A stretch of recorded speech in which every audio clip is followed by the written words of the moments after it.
Api di Bukit Menoreh. Cerita, Esa Mintarja. Audiobook, novel silat. Bab 357. Sanggar itu tidak terasa gelap, karena ada bagian yang terbuka di atasnya, sehingga sorot matahari pun telah menyurup masuk. Sanggar itu masih belum banyak berubah sebagaimana pernah dilihatnya. Tidak jauh berbeda dengan sanggarnya di Sangkal Putung. Bahkan sanggarnya di Sangkal Putung agak lebih luas dari Sanggar Agung Sedayu itu, dengan perlengkapan yang juga hampir sama. Tetapi Swandaru tidak memasang beberapa benda kecil yang dianggapnya tidak banyak berarti. Namun dari Agung Sedayu ia mendengar bahwa benda-benda kecil itu adalah alat untuk melatih dan mempertahankan kemampuan bidiknya.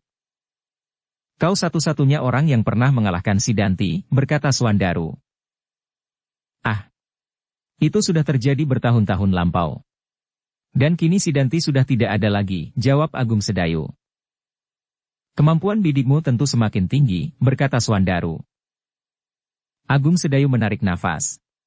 Katanya. Aku mencoba untuk mempertahankannya. Swandaru termangu-mangu. Ia melihat seikat kecil jerami yang dibalut dengan kain sepanjang 2 jengkal. Kemudian segenggam yang lain, yang dibentuk bulat, tergantung di bawah jerami yang memanjang itu. Tetapi di sebelahnya terdapat semacam kitiran dengan daun yang berlainan warna. Namun kemudian Swandaru tertarik pada sebongkah batu hitam yang besar. Di atasnya terdapat batu padas yang mengeras, meskipun tidak sekeras batu hitam itu. Sambil meraba batu padas itu Swandaru bertanya. Kau berlatih memecahkan batu-batu padas dengan cambukmu. Namun ternyata hampir di luar sadarnya Agung Sedayu menjawab. Gelagah Putih yang melakukan latihan dengan batu-batu padas yang mengeras ini. Apakah Gelagah Putih juga mempergunakan cambuk sekarang? Bertanya Swandaru. Namun sebelum Agung Sedayu menjawab, Swandaru berkata selanjutnya. Kakang, apakah guru sudah mengizinkan orang lain mempergunakan ciri-ciri perguruan menurut aliran orang bercambuk itu? Bukankah kakang menuntun Gelagah Putih dalam keturunan ilmu menurut aliran Kisah Dewa? Aliran yang tidak mempergunakan ciri senjata cambuk. Agung Sedayu menarik nafas dalam-dalam. Katanya. Memang tidak. Gelagah Putih tidak mempergunakan ciri senjata cambuk. Oh, Swandaru mengangguk-angguk. Dengan apa ia memecahkan batu-batu pada seperti ini? Agung Sedayu termangu-mangu. Di pinggir sanggar itu memang terdapat banyak batu padas berbongkah-bongkah. Gelagah Putih memang mengumpulkan batu-batu padas itu untuk mempertajam kemampuannya memukul dari jarak jauh sebagaimana diajarkan oleh Ki Jayaraga, dengan sasaran yang berbeda-beda, karena Ki Jayaraga mengajarinya menyadap inti kekuatan dari sumber yang berbeda. Api, udara, air dan bumi. Di samping laku lain yang harus dijalani di luar sanggar. Karena Agung Sedayu tidak segera menjawab, maka Swandaru telah bertanya pula. Nampaknya inti kekuatan aliran Kisah Dewa benar-benar luar biasa. Gelagah Putih tentu sudah memasuki puncak kemampuan itu, sehingga mampu memecahkan batu-batu padas dengan tangannya. Agung Sedayu menarik nafas dalam-dalam. Katanya. Anak itu sudah berlatih dengan sungguh-sungguh. Mudah-mudahan ia berhasil. Apakah kau yang mengajarinya menurut aliran Kisah Dewa, sudah mampu melakukannya dengan tanganmu? Tiba-tiba saja Swandaru bertanya. Agung Sedayu memang menjadi semakin bingung. Ia memang mengajari Gelagah Putih sejak semula menurut jalur aliran ilmu Kisah Dewa. Tetapi ia sendiri adalah murid Kiai Gringsing yang menganut ciri tersendiri. Tetapi di dalam dirinya kedua aliran ilmu itu, bahkan dengan beberapa jenis ilmu yang dikuasainya dari sumber yang berbeda, telah luluh menyatu. Bahkan gurunya sama sekali tidak menganggap bahwa ia telah melakukan kesalahan. Gurunya justru berbangga karena Agung Sedayu telah memperkaya aliran ilmu yang diwarisinya dari gurunya itu, asal bukan jenis ilmu yang wataknya berlawanan. Namun karena Agung Sedayu harus menjawab pertanyaan Swandaru, maka ia pun kemudian berkata. Aku memang menuntun Gelagah Putih menurut bekal yang sedikit diwarisi dari ayahnya. Ilmu yang bersumber sama dengan aliran ilmu Kisah Dewa. Tetapi sebagaimana kau ketahui, aku dimatangkan oleh ilmu dari aliran orang bercambuk itu, sehingga sudah tentu bahwa aku bukan Kisah Dewa, meskipun aku adalah anak Kisah Dewa. Tetapi aku belum sempat menerima warisan ilmu dari ayah. Memang agak berbeda dengan Kakang Untara. Swandaru menarik nafas dalam-dalam. Katanya. Kakang. Sebaiknya kau memilih salah satu jalur dari beberapa jenis ilmu yang kau pelajari. Tetapi harus benar-benar kau tekuni sampai matang dari tingkat ke tingkat. Agung Sedayu mengangguk-angguk. Namun katanya, tetapi bukankah di dalam kitab guru itu, pada tingkat-tingkat berikutnya terdapat juga beberapa jenis ilmu, meskipun dengan landasan yang sama? Kau harus memilih Kakang, jawab Swandaru. Kita tidak boleh serakah sehingga ingin menguasai 2 atau 3 jenis sebagaimana guru. Mungkin menjelang usia tua kita dapat melakukannya sebagaimana dilakukan oleh guru. Tetapi sudah tentu memerlukan waktu dan kematangan penguasaan ilmu. Mungkin saja sekarang kita dapat mempelajari 2 atau 3 jenis ilmu.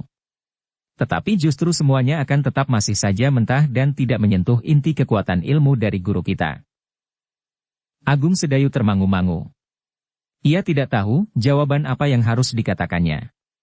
Setiap kali mereka berbicara tentang ilmu, maka Agung Sedayu memang menjadi bingung. Namun Agung Sedayu itu harus mengakui kesalahannya, bahwa hatinya tidak terbuka sebagaimana Swandaru. Jika sejak semula ia terbuka, maka tidak akan terjadi kesalahan penilaian seperti itu, sehingga ia mengalami kesulitan untuk memperbaikinya. Selagi Agung Sedayu termangu-mangu, maka Swandaru telah mengurai cambuknya. Sambil tersenyum ia berkata, ilmu dari orang bercambuk itu tidak akan kalah dari aliran ilmu yang manapun. Sebenarnya aku ingin melihat Gelagah Putih berlatih. Bagaimana ia memecahkan batu-batu padas itu? Agung Sedayu tidak menjawab. Namun sementara itu Swandaru telah memutar cambuknya. Agung Sedayu memang menjadi berdebar-debar. Ia tahu bahwa Swandaru ingin menunjukkan kemampuan ilmunya kepadanya. Bahkan kepada Agung Sedayu ia pun berniat baik untuk mendorong agar ia berusaha untuk meningkatkan ilmunya. Namun terasa juga sikap ingin tahu dan kemudian melampaui kemampuan Gelagah Putih, yang menilik dari alat-alat latihannya telah menjadi semakin meningkat ilmunya. Sejenak Swandaru masih memutar cambuknya. Kemudian dengan mengerahkan tenaga dan kemampuan ilmunya maka Swandaru telah menghentakkan cambuknya ke arah batu padas yang berada di atas batu hitam, sebagai bahan latihan Gelagah Putih itu. Satu ledakan yang keras telah menggetarkan sanggar yang tidak terlalu besar itu. Seperti yang diduga oleh Agung Sedayu, maka batu padas yang mengeras itu telah pecah berhamburan. Bahkan Agung Sedayu telah melihat bahwa batu hitam itu pun telah terluka.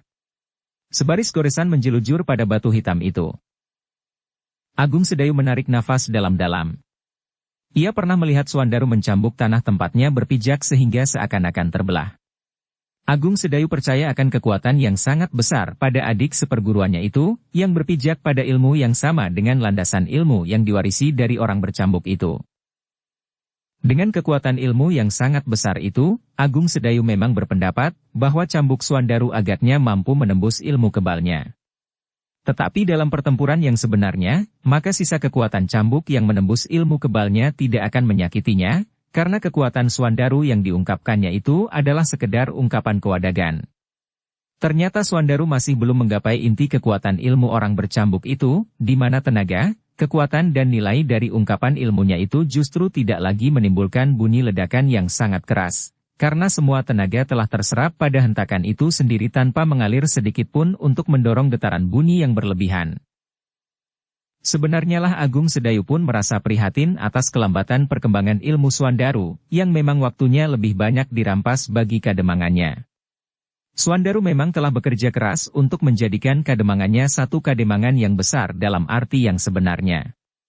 Kesejahteraan hidup rakyatnya meningkat dengan pesat, sehingga Sangkal Putung banyak menjadi kiblat usaha perbaikan dari beberapa kademangan yang lain. Namun kademangan-kademangan yang lain tidak mempunyai Swandaru. Tidak mempunyai seorang penggerak yang berpegang keras pada paugeran yang sudah disusun bersama oleh seisi kademangan. Apalagi kademangan yang tidak pernah ditempa oleh kerasnya kehidupan dalam pusaran pergeseran pemerintahan seperti Sangkal Putung. Sebagai seorang pengawal, ilmu Swandaru memang sudah melambung tinggi. Seandainya ia harus bertempur melawan orang-orang berilmu, maka Swandaru memang tidak mudah dikalahkan.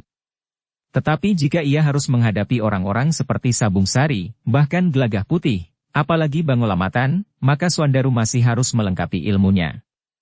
Ia masih harus mencapai inti kekuatan ilmu orang bercambuk, khususnya dalam ilmu cambuk itu sendiri, serta ilmu pelengkap lainnya yang tidak usah dicarinya kemana-mana, tetapi dapat dicari di dalam kitab yang diberikan gurunya kepada mereka. Tetapi sudah barang tentu memerlukan laku yang berat dan memerlukan waktu khusus, yang akan dapat mengurangi waktunya yang diperuntukkan bagi kademangannya. Seharusnya Swandaru menyusun tenaga anak-anak muda yang akan dapat mengisi kekurangannya jika ia sendiri harus menjalani laku bagi dirinya sendiri, berkata Agung Sedayu di dalam hatinya, yang melihat Swandaru seakan-akan telah memegang segala kepemimpinan di Kademangan Sangkal Putung atas nama ayahnya. Namun demikian, Agung Sedayu tidak dapat berkata apa-apa. Ia menyadari bahwa Swandaru tidak melihat perbandingan ilmu yang sebenarnya di antara kedua orang murid Kiai Gringsing itu. Sementara itu Agung Sedayu masih saja tertutup hatinya. Justru ia bimbang bahwa ia akan dianggap terlalu sombong, tidak tahu diri dan membuat Swandaru marah, sehingga ia tidak dapat mengatakan apa-apa, meskipun ia sadar bahwa dengan demikian ia sudah menyembunyikan kebenaran. Bahwa Agung Sedayu termangu-mangu sejenak. Swandaru telah keliru menilai pula. Ia menganggap bahwa Agung Sedayu memang menjadi kagum akan kekuatannya. Ujung cambuknya bukan saja memecahkan batu-batu padas yang mengeras, tetapi batu padas hitam yang menjadi alas batu padas itu pun telah tergores oleh luka karena ujung cambuknya. Agung Sedayu memang seperti terbangun dari lamunannya ketika ia mendengar Swandaru bertanya. Bagaimana cara Gelagah Putih memecahkan batu-batu padas itu? Agung Sedayu memang menjadi bingung. Namun kemudian ia pun menjawab. Ia sedang melatih diri. Ia mempergunakan senjata yang merupakan hadiah terbesarnya dari Ki Patih Mandaraka. Sebuah ikat pinggang. Ia memecahkan batu-batu padas dengan ikat pinggang, bertanya Swandaru. Ya. Tetapi sudah tentu tidak sebagaimana kau lakukan. Gelagah Putih memecahkan batu-batu padas sedikit demi sedikit seperti seorang mengupas buah-buahan, jawab Agung Sedayu dengan jantung yang berdebaran. Tetapi suara lain di dalam hatinya membentaknya. Kenapa kau tidak berkata berterus terang? Agung Sedayu menarik nafas dalam-dalam. Jika ia berterus terang, maka ia menjadi cemas bahwa Swandaru ingin menguji langsung kemampuan Gelagah Putih, sementara Gelagah Putih yang masih sangat muda dan sedikit terpengaruh oleh kenakalan Raden Rangga itu akan menanggapinya. Meskipun Agung Sedayu tidak mengatakan yang sebenarnya, ternyata Swandaru telah menyahut. Luar biasa. Masih semuda itu ia telah mempunyai kekuatan yang sangat tinggi. Tetapi sebagian besar dari kemampuannya tentu disebabkan oleh kekuatan yang tersimpan pada pusaka yang diterimanya dari Ki Patih Mandaraka. Gelagah Putih tentu tidak akan dapat mempergunakan senjata lain untuk melakukannya, karena dalam senjata itu tidak tersimpan kekuatan yang sangat besar. Agung Sedayu mengerutkan dahinya. Namun ia berusaha sedikit menjelaskan. Tetapi sebagaimana cambuk kita, yang membuat Adi Swandaru mampu memecahkan batu itu, bukannya cambuk itu. Tetapi kekuatan dan kemampuan Adi Swandaru. Dengan pedang pun aku kira Adi Swandaru akan dapat melakukannya, asal dibuat dari baja yang terpilih dan tidak justru patah. Tentu agak lain, jawab Swandaru. Guru memberikan cambuk kepada kita dengan perhitungan kekuatan bahan dan buatannya. Sama sekali bukan senjata yang memiliki kekuatan dukungan tersendiri, sebagaimana ikat pinggang itu. Tetapi Agung Sedayu menjawab. Apapun wujud senjata itu, namun yang berperan akhirnya juga pemiliknya. Swandaru termangu-mangu sejenak. Namun ia menjawab. Kakang tentu pernah mendengar berjenis-jenis senjata pusaka. Bahkan yang tersimpan di keraton pun terdapat beberapa macam benda pusaka, yang mempunyai pengaruh langsung kepada orang-orang yang memilikinya. Agung Sedayu menarik nafas dalam-dalam. Namun sebagaimana pernah dikatakan oleh beberapa orang tua, bahwa orang-orang yang menguasai senjata itulah yang menentukan. Tentu saja orang-orang yang berpribadi kuat, sehingga teguh kepada pegangan serta sumber hidupnya. Keseimbangan antara senjata dan para pemiliknya merupakan unsur yang menentukan. Dan Agung Sedayu sendiri ternyata dengan penuh keyakinan telah mempergunakan senjata yang tidak termasuk pusaka yang bertuah. Namun dengan kemampuan ilmunya, kepribadiannya yang tegak berpegang kepada sumber hidupnya, maka ia telah mampu melawan orang-orang yang merasa dirinya menggenggam pusaka di tangannya. Tetapi Agung Sedayu tidak menjawab. Ia mengangguk-angguk kecil. Namun Agung Sedayu terkejut ketika tiba-tiba saja Swandaru berkata. Nah, aku ingin melihat Kakang mempergunakan cambuk yang Kakang terima dari orang bercambuk itu. Tentu Kakang tidak boleh kalah dari Gelagah Putih yang menjadi murid Kakang itu. Agung Sedayu termangu-mangu sejenak. Namun kemudian katanya, "Sudahlah. Lain kali kita bermain-main di dalam sanggar ini, jika waktu kita terluang banyak. Sekarang, barangkali kita mempunyai pekerjaan lain. Aku belum melihat Sekar Mirah pulang. Aku kira tugasnya di rumah Ki Gede sudah selesai." Suandaru mengerutkan keningnya. Namun kemudian ia pun tertawa. Kakang selalu mengelak. Tetapi Kakang telah menunjukkan justru kemampuan Gelagah Putih, anak ingusan yang berguru kepada Kakang. Gelagah Putih tidak hanya mewarisi ilmu dari aliran Kisah Dewa. Tetapi ia juga murid Ki Jayaraga, berkata Agung Sedayu. Sebenarnya Kakang tidak perlu menyembunyikan kenyataan di hadapanku. Kita adalah saudara seperguruan. Kekuranganku adalah kekurangan Kakang. Sebaliknya, kelebihanku adalah kelebihan Kakang. Demikian pula sebaliknya. Agung Sedayu justru menjadi berdebar-debar. Tetapi kelemahannya tidak memungkinkannya untuk menyatakan kenyataan tentang dirinya dan tentang adik seperguruannya itu.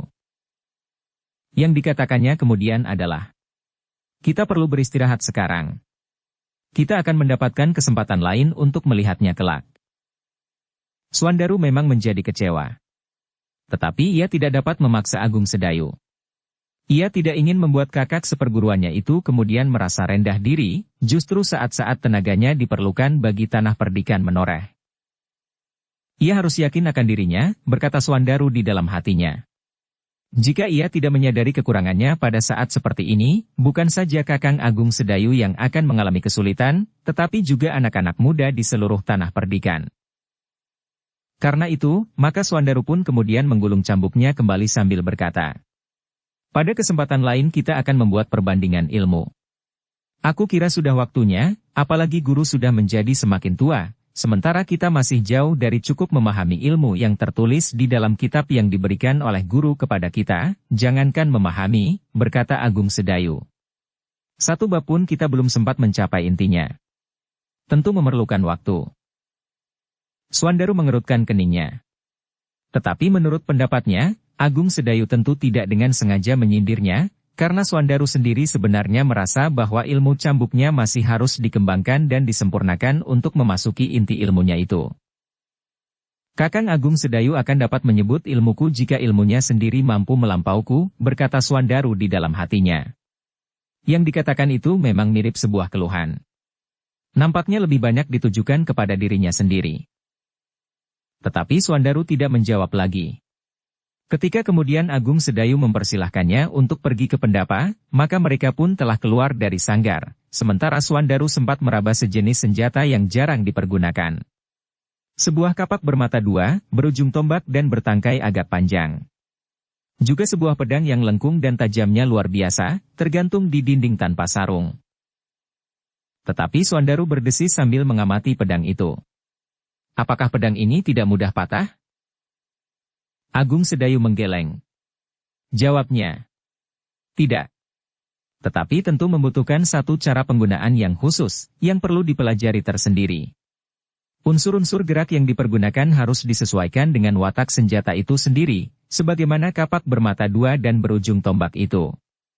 Di sudut itu ada pula sejenis senjata yang jarang dipergunakan di sini. 2 batang tongkat pendek yang dihubungkan dengan rantai." Suandaru mengangguk-angguk. Sementara itu Agung Sedayu berkata, "Ki Jayaragalah yang telah mempelajarinya dengan modal pengetahuan kecil yang diperolehnya dari seorang sahabatnya yang pernah mengembara. Ia mencoba mengembangkannya. Namun ternyata ia tidak mendapatkan banyak kemajuan, sehingga akhirnya minatnya telah hilang. Senjata itu seperti senjata-senjata asing yang lain, yang sekedar menjadi kumpulan senjata di sini. Ki Jayaraga masih sanggup untuk mengambil lagi beberapa jenis senjata yang disembunyikan di tempat yang tidak mudah ditemukan oleh siapapun." "Siapakah sebenarnya orang itu?" bertanya Suandaru. Nampaknya ia tidak banyak diketahui asal-usulnya. "Ya. Tetapi aku percaya kepadanya. Sikapnya, tingkah lakunya selama ia berada di sini, menunjukkan bahwa ia bukan seorang yang pantas dicurigai. Ia hampir tidak pernah meninggalkan tanah perdikan ini sejak ia berada di sini. Ia memang pernah pergi 1-2 hari. Lalu kembali. Paling lama sepekan. Antara lain untuk mengambil jenis-jenis senjata yang disimpannya, berkata Agung Sedayu. Lalu berkata pula, guru juga mempercayainya. Suandaru mengangguk-angguk pula. Tetapi ia tidak bertanya lagi. Sejenak kemudian mereka berada di pendapa. Ternyata di pendapa telah tersedia makanan yang agaknya dikirim oleh Sekar Mirah bagi Agung Sedayu dan Suandaru. Agaknya Sekar Mirah tidak dapat segera kembali karena masih ada yang harus dikerjakan di rumah Ki Gede. Karena itu, maka pembantu di rumah Agung Sedayu itu harus masak sendiri hasil buruannya semalam di Pleridan. Tetapi ia sudah sering melakukannya. Tetapi ternyata dugaan Agung Sedayu bahwa Sekar Mirah tidak segera kembali itu keliru.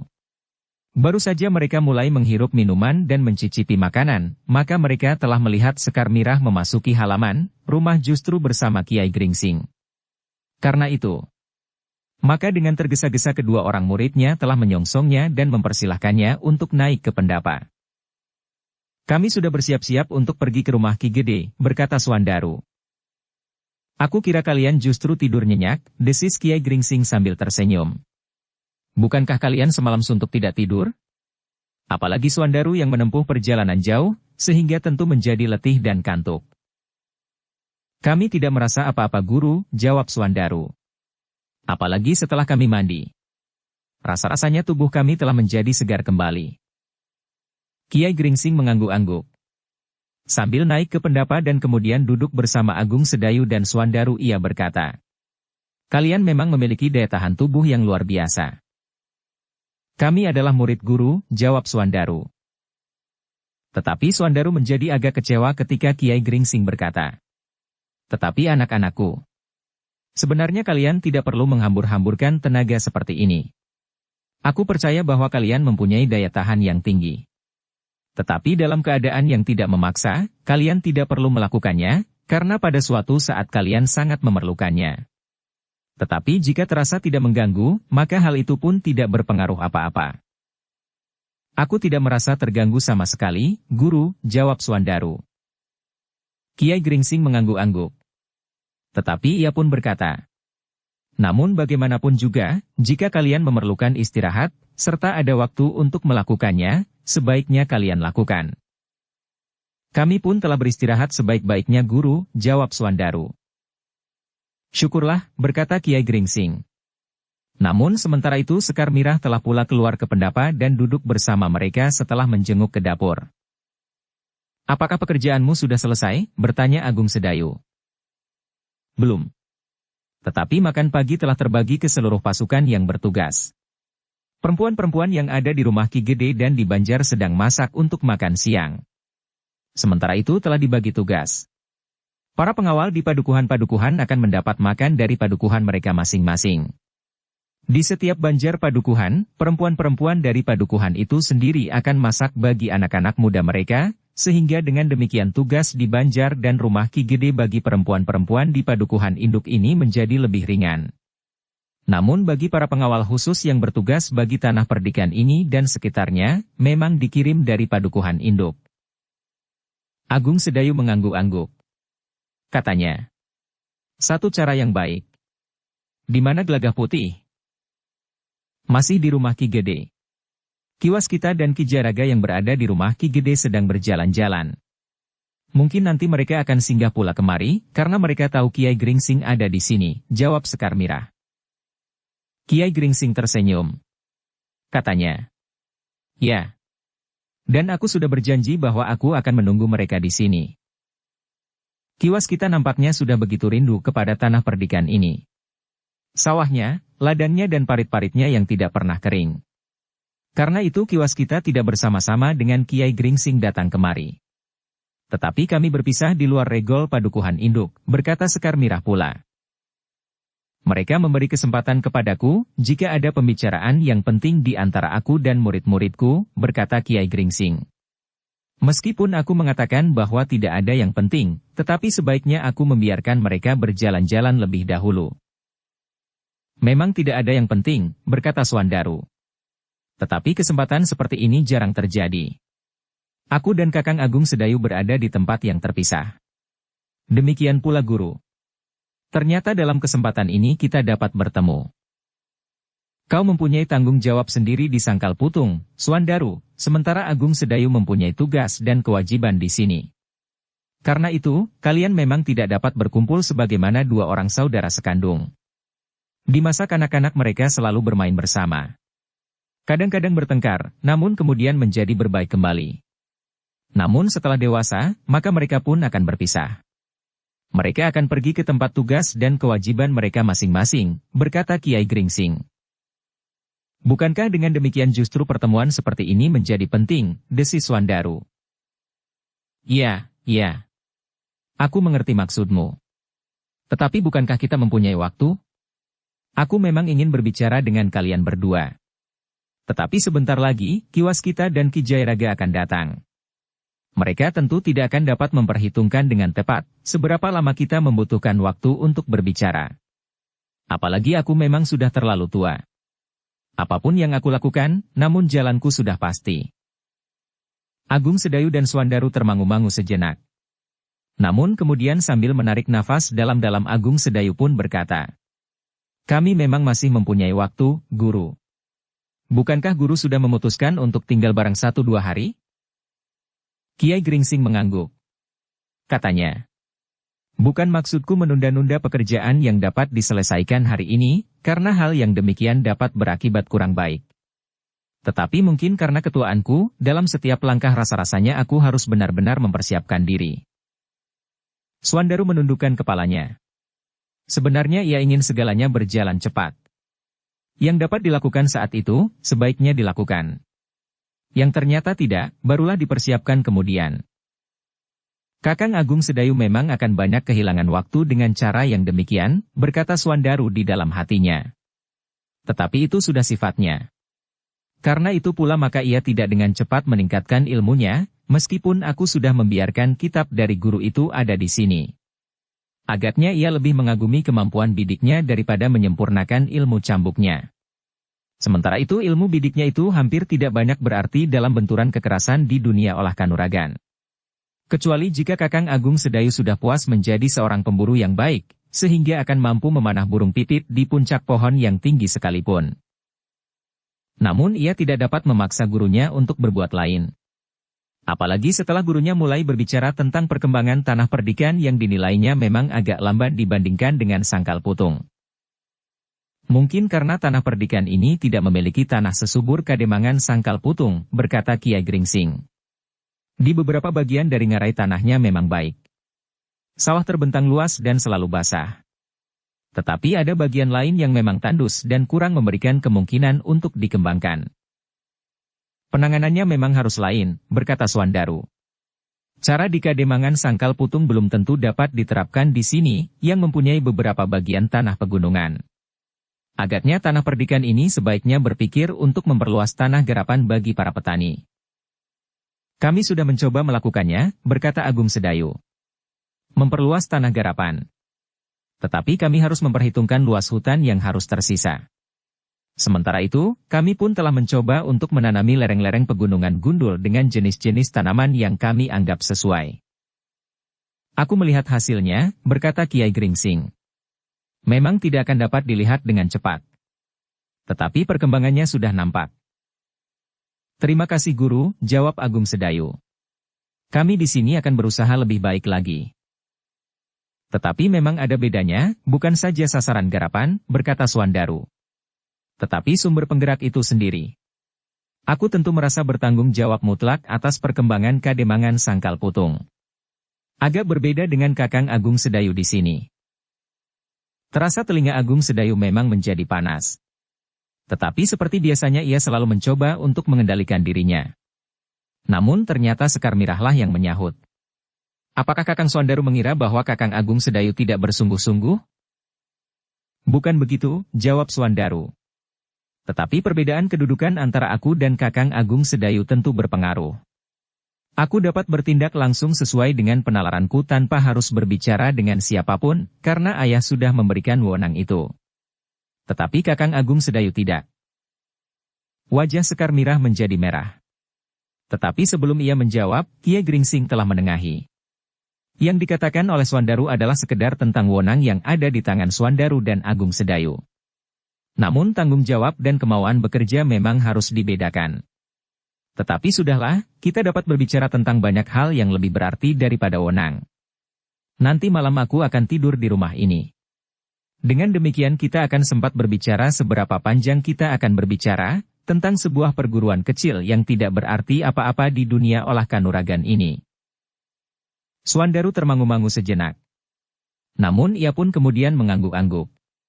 Ia merasa bahwa setiap kali gurunya telah membantu Agung Sedayu, justru pada saat-saat ia ingin mendorong agar kakak seperguruannya itu menyadari kelemahannya sendiri. Namun Swandaru kemudian tidak memaksakan pembicaraan apapun lagi.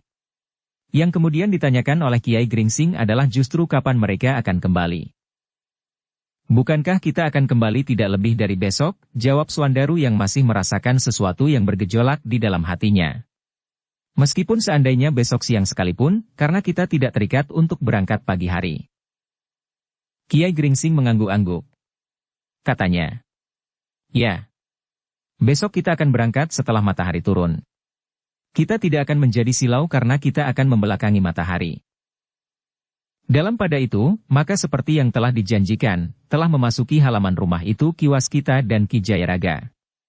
Dengan tergesa-gesa Agung Sedayu telah menyongsongnya dan mempersilahkan mereka duduk di pendapa. Sementara Sekar Mirah mohon diri untuk pergi ke dapur. Untuk beberapa saat lamanya mereka berbincang-bincang. Mereka sempat mengenang masa muda mereka masing-masing. Kiai Gringsing dan Ki Waskita menjelang hari-hari tuanya banyak berhubungan dan bekerja bersama, sehingga mereka sempat bercerita tentang masa-masa itu. Ki Jayaraga yang hadir terakhir di tanah perdikan itu hanya dapat mendengarkan. Sekali-sekali ikut tertawa jika terjadi hal-hal yang lucu. Namun kadang-kadang keningnya ikut berkerut jika kedua orang tua itu bercerita tentang ketegangan-ketegangan yang terjadi. Namun sejenak kemudian Sekar Mirah telah menghidangkan minuman dan makanan bagi tamu-tamunya. Tetapi orang-orang tua yang ada di pendapa itu menghindar ketika mereka dipersilahkan untuk makan, karena mereka tahu, Sekar Mirah sudah menyediakan makan bagi mereka di rumah Ki Gede. Aku ada di sini sekarang, berkata Sekar Mirah. Tetapi Ki Waskita menyahut. Meskipun kau di sini, tetapi kau tentu sudah meninggalkan pesan. Nanti Ki Gede kecewa jika kami tidak bersedia menemaninya makan. Bahkan dengan Ki Jayaraga. Karena itulah, maka lewat tengah hari, Ki Waskita telah minta diri untuk kembali ke rumah Ki Gede. Bahkan bersama Kiai Gringsing dan Ki Jayaraga. Yang tinggal di rumah Agung Sedayu adalah Swandaru, sehingga yang kemudian mendapat suguhan makan dengan kendo udang adalah Swandaru. Sementara itu para pengawalnya telah mendapat kiriman makan 1 jodang dari rumah Ki Gede. Tetapi Sekar Mirah sendiri tetap berada di rumahnya untuk mengawani suami dan kakaknya makan siang. Setelah makan, Swandaru memang benar-benar ingin beristirahat. Tetapi ia tidak mau beristirahat di ruang dalam. Ia memilih digandok bersama dengan para pengawalnya. Silahkan beristirahat Kakang, berkata Sekar Mirah. Aku akan kembali ke rumah Ki Gede. Sekedar menunggui perempuan-perempuan yang masih sibuk. Kakang Agung Sedayu akan berada di rumah sampai sore. Kecuali jika Ki Gede memanggilnya. Silahkan, berkata Swandaru. Juga Kakang Agung Sedayu jika mempunyai tugas, tinggalkan saja aku di sini. Aku memang ingin beristirahat di antara orang-orangku. Tetapi Agung Sedayu pun berkata, aku juga akan beristirahat di rumah. Dengan demikian, maka hanya Sekar Mirah sajalah yang pergi ke rumah Ki Gede untuk melakukan tugasnya.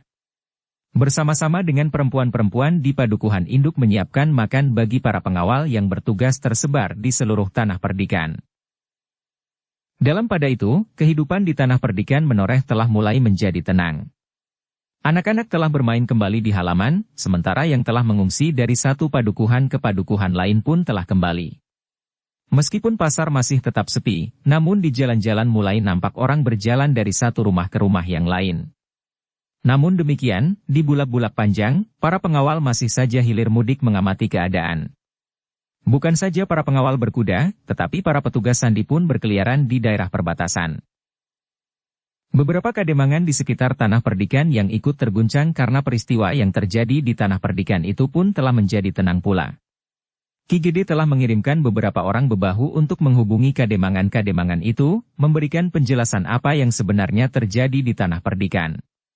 Kepada Kademangan yang mengalami kerugian karena peristiwa itu, Ki Gede bersedia untuk memberikan bantuan sekedarnya. Tetapi Kademangan itu menolak. Mereka menganggap bahwa Tanah Perdikan sama sekali tidak bersalah. Tanah Perdikan sendiri mengalami kerugian yang besar. Sawah yang terinjak-injak, bangunan yang rusak dan kehidupan yang terguncang. Yang sulit dinilai adalah jatuhnya beberapa orang korban di antara anak-anak terbaik dari Tanah Perdikan itu, berkata para pemimpin Kademangan itu.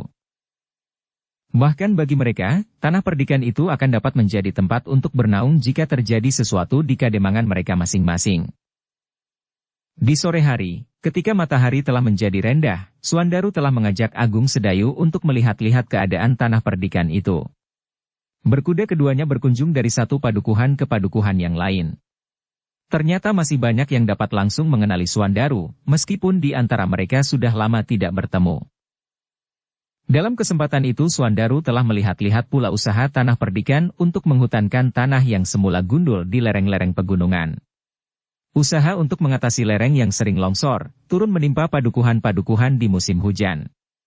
Usaha Agung Sedayu dan anak-anak muda Tanah Perdikan untuk membuat sawah bertingkat di tanah miring, namun yang dapat diairi dari daerah perbukitan, serta daerah rumput yang tersebar untuk memberikan tempat para gembala menggembalakan ternak mereka.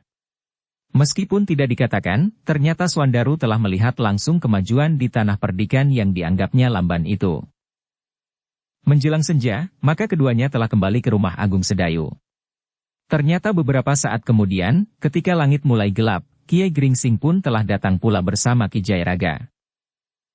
"Apakah Ki Waskita tidak datang pula?" bertanya Agung Sedayu. "Ki Waskita mengawani Ki Gede berbincang," jawab Ki Jayaraga. Agung Sedayu tidak bertanya lagi.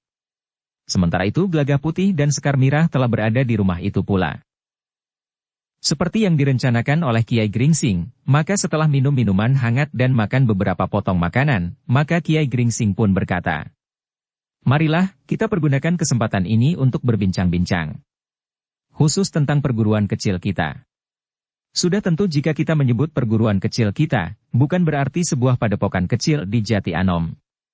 Itu hanya wujud lahiriah dari sebuah perguruan." Ki Jayaraga yang menyadari kedudukannya telah berkata, "Silahkan. Nampaknya kalian memerlukan tempat tersendiri. Mungkin kalian dapat berbicara di sanggar, sehingga tidak akan diganggu oleh orang lain." Kiai Gringsing tersenyum. Katanya, "Terima kasih Ki Jayaraga. Aku kira tempat itu cukup baik untuk berbicara secara khusus." "Marilah Guru," berkata Agung Sedayu. "Kita pergi ke sanggar. Biarlah Gelagah Putih mempersiapkan tempat, dan barangkali perlu lampu yang lebih terang." "Untuk apa?" Kiai Gringsing justru bertanya. "Jika sudah ada lampunya, meskipun tidak terlalu terang, aku kira tidak menjadi soal." Tetapi ternyata bahwa Gelagah Putih selain membersihkan sanggar, khususnya yang akan dipergunakan untuk duduk berbincang, juga telah menyalakan lagi lampu yang lebih terang dari yang sudah terpasang. Demikianlah. Maka beberapa saat kemudian, Kiai Gringsing dan kedua orang muridnya telah berada di dalam sanggar. Mereka memang ingin berbicara secara khusus, karena kesempatan untuk bertemu semakin lama ternyata menjadi semakin jarang. "Kita hanya memanfaatkan waktu," berkata Kiai Gringsing kemudian. "Tidak ada bahan pembicaraan khusus yang ingin aku sampaikan kepada kalian."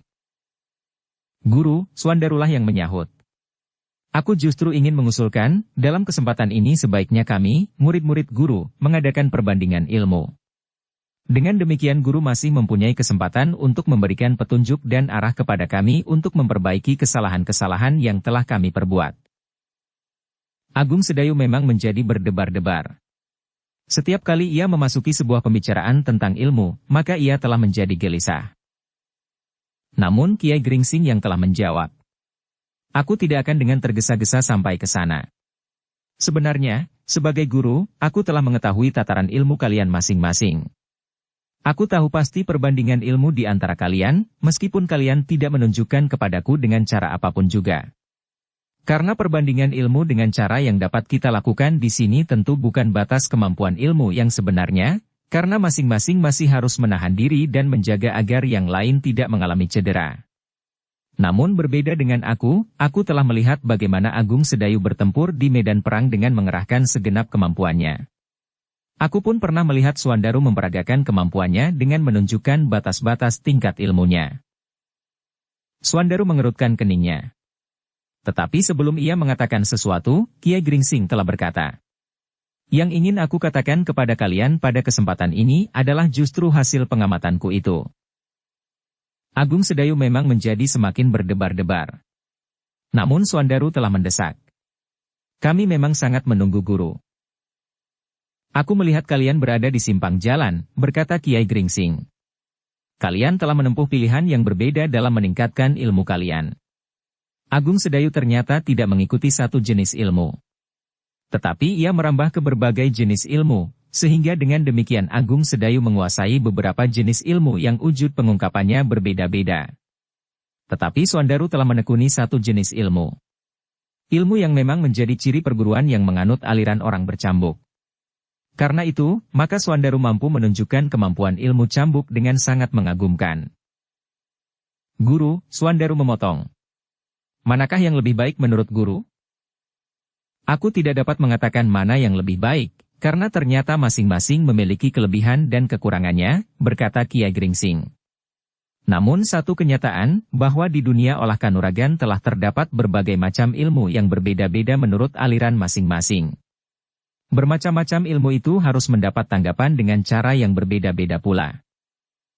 Jadi menurut guru, cara yang ditempuh Kakang Agung Sedayu itu lebih baik, meskipun hanya sepotong-sepotong dari berbagai jenis ilmu?" bertanya Suandaru. "Bukan begitu," berkata Kiai Gringsing. "Aku ingin menganjurkan kepada kalian berdua. Dengar. Kewajiban kalian hanya mendengar. Aku adalah guru kalian." Kiai Gringsing berhenti sejenak. Ternyata dalam usianya yang tua itu, ia masih dapat bersikap mantap.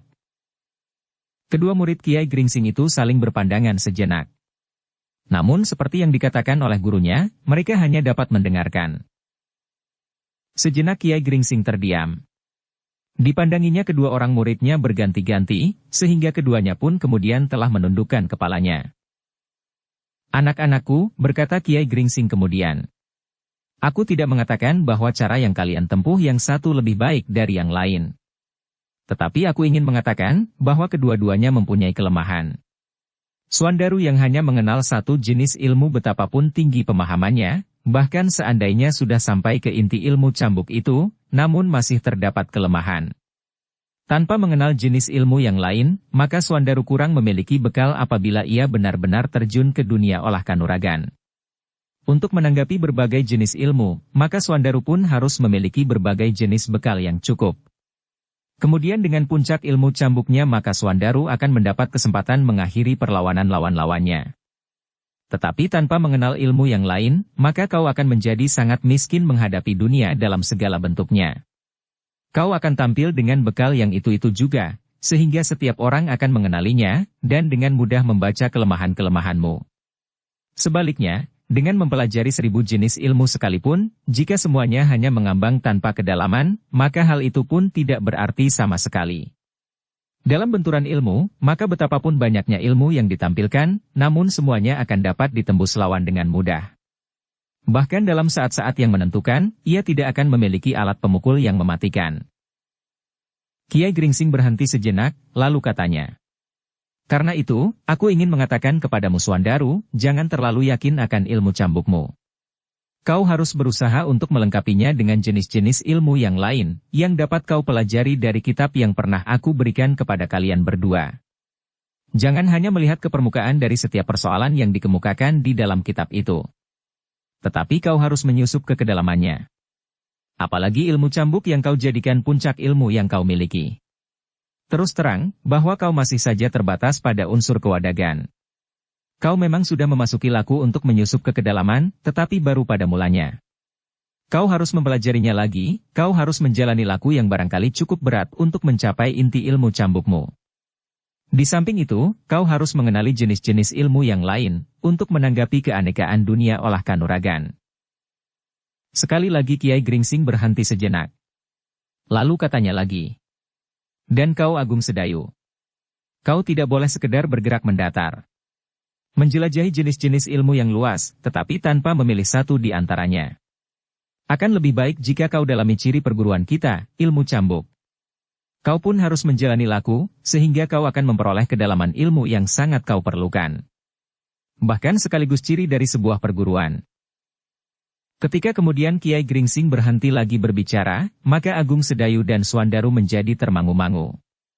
Tetapi mereka belum berani mengatakan sesuatu. Mereka masih menunggu Kiai Gringsing meneruskan. Sebenarnya lah Kiai Gringsing berkata, "Aku masih mempunyai waktu sedikit.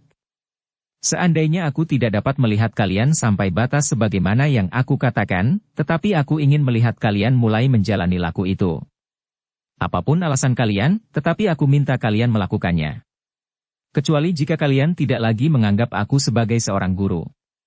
Aku tidak dapat membiarkan kalian seperti sekarang ini, menuruti pilihan kalian sendiri. Tetapi pada saat-saat terakhir dari hidupku, aku dibebani kewajiban untuk memberikan penilaian atas kalian." Agung Sedayu mengangguk-angguk kecil, sementara Swandaru menjadi gelisah. "Nah," berkata Kiai Gringsing. "Sekarang, siapa di antara kalian yang akan bertanya, bertanyalah." "Guru," Swandarulah yang bertanya untuk pertama kali. "Apakah menurut guru, ilmu cambuku masih terlampau dangkal?" "Ya," jawab Kiai Gringsing tegas. "Seandainya tidak terlalu dangkal, maka ilmumu masih terbatas pada permukaan. Pada wujud dan kekuatan kewadagan. Kau akan tahu itu jika kau berulang kali mempelajari kitab itu. Kau terlalu puas dengan pencapaianmu, sehingga nampaknya kitab itu tidak berarti bagimu." Wajah Swandaru menjadi merah. Tetapi ia berhadapan dengan gurunya, sehingga bagaimanapun juga ia harus menahan diri. Sementara itu Kiai Gringsing berkata, "Aku minta kau memasuki tingkat berikutnya, khusus dalam ilmu cambuk. Kemudian jenis-jenis ilmu yang lain yang barangkali penting kau pelajari. Kau tidak usah mendalami jenis ilmu yang lain sebagaimana ilmu cambuk. Tetapi kau perlu mengenali kekuatan alam yang dapat kau sadap. Sudah tentu bukan lewat kekuatan kewadagan. Tetapi getaran dari inti kekuatan itulah yang kau serap di dalam dirimu." Swandaru mengerutkan keningnya. Sejak semula ia tidak tertarik kepada persoalan-persoalan yang rumit seperti itu. Namun ternyata gurunya bukan saja menyarankan, tetapi rasa-rasanya yang dikatakan itu adalah perintah. Apalagi ketika Kiai Gringsing berkata, "Lakukanlah sebaik-baiknya. Jika kau gagal, maka kau adalah muridku yang gagal pula." Swandaru tidak mengira bahwa gurunya akan berkata sekeras itu.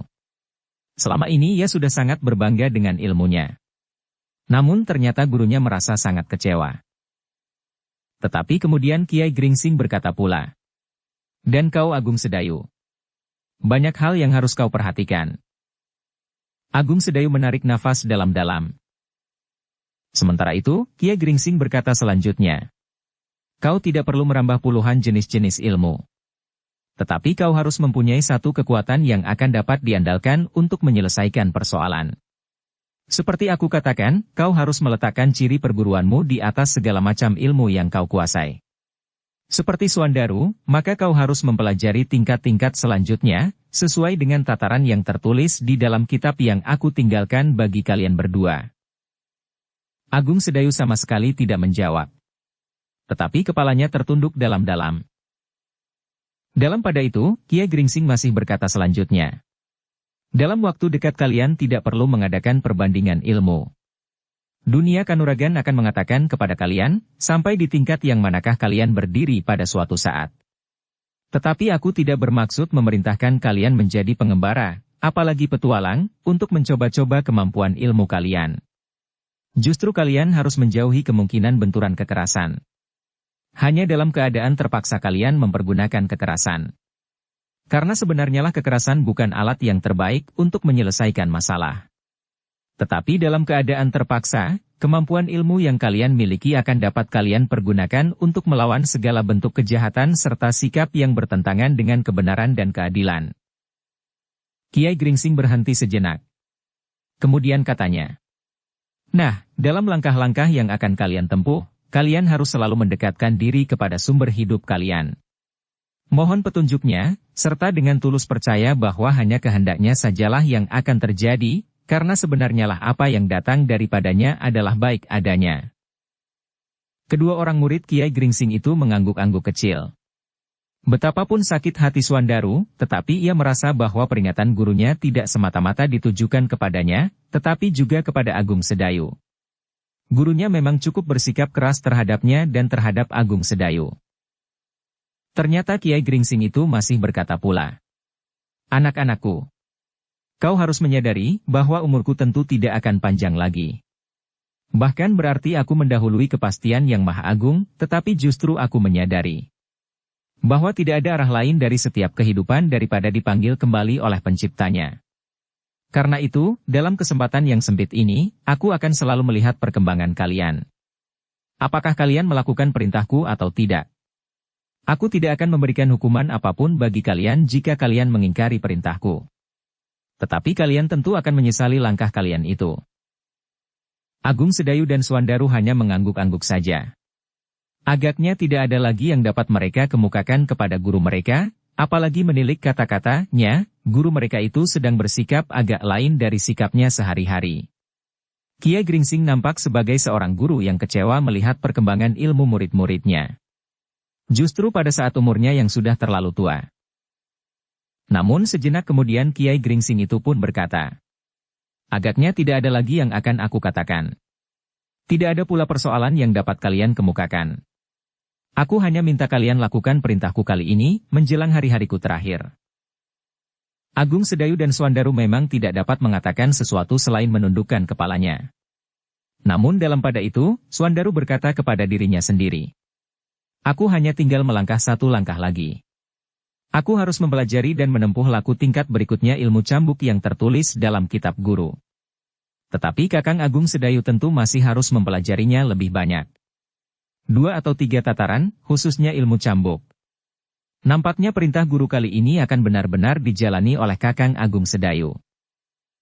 Tetapi sementara itu dahi Swandaru pun telah berkerut ketika ia teringat pesan gurunya untuk mempelajari pula, meskipun hanya pada tingkat permulaan, beberapa jenis ilmu yang lain, untuk menghadapi 1000 macam jenis dan bentuk ilmu kanuragan yang mungkin akan dijumpainya.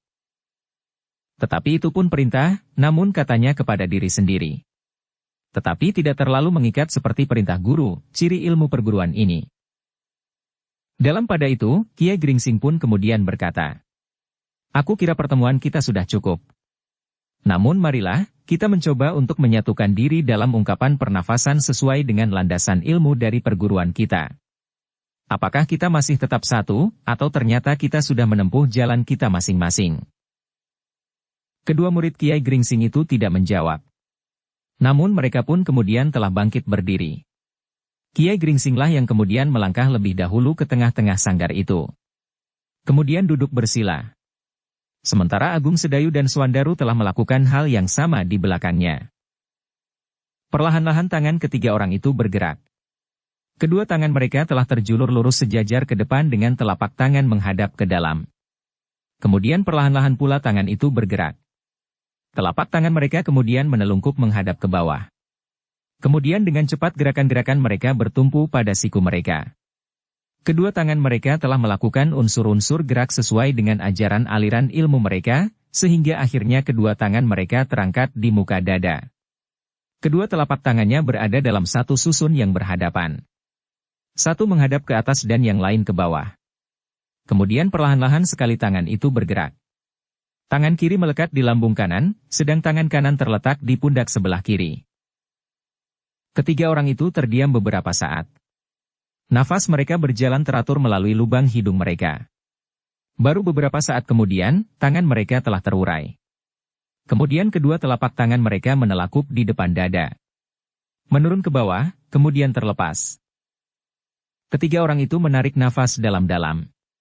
Rasa-rasanya tubuh mereka menjadi semakin segar. Darah di urat-urat nadi mereka rasa-rasanya berjalan semakin lancar. "Kita sudah selesai," berkata Kiai Gringsing. "Kita akan kembali ke pendapa.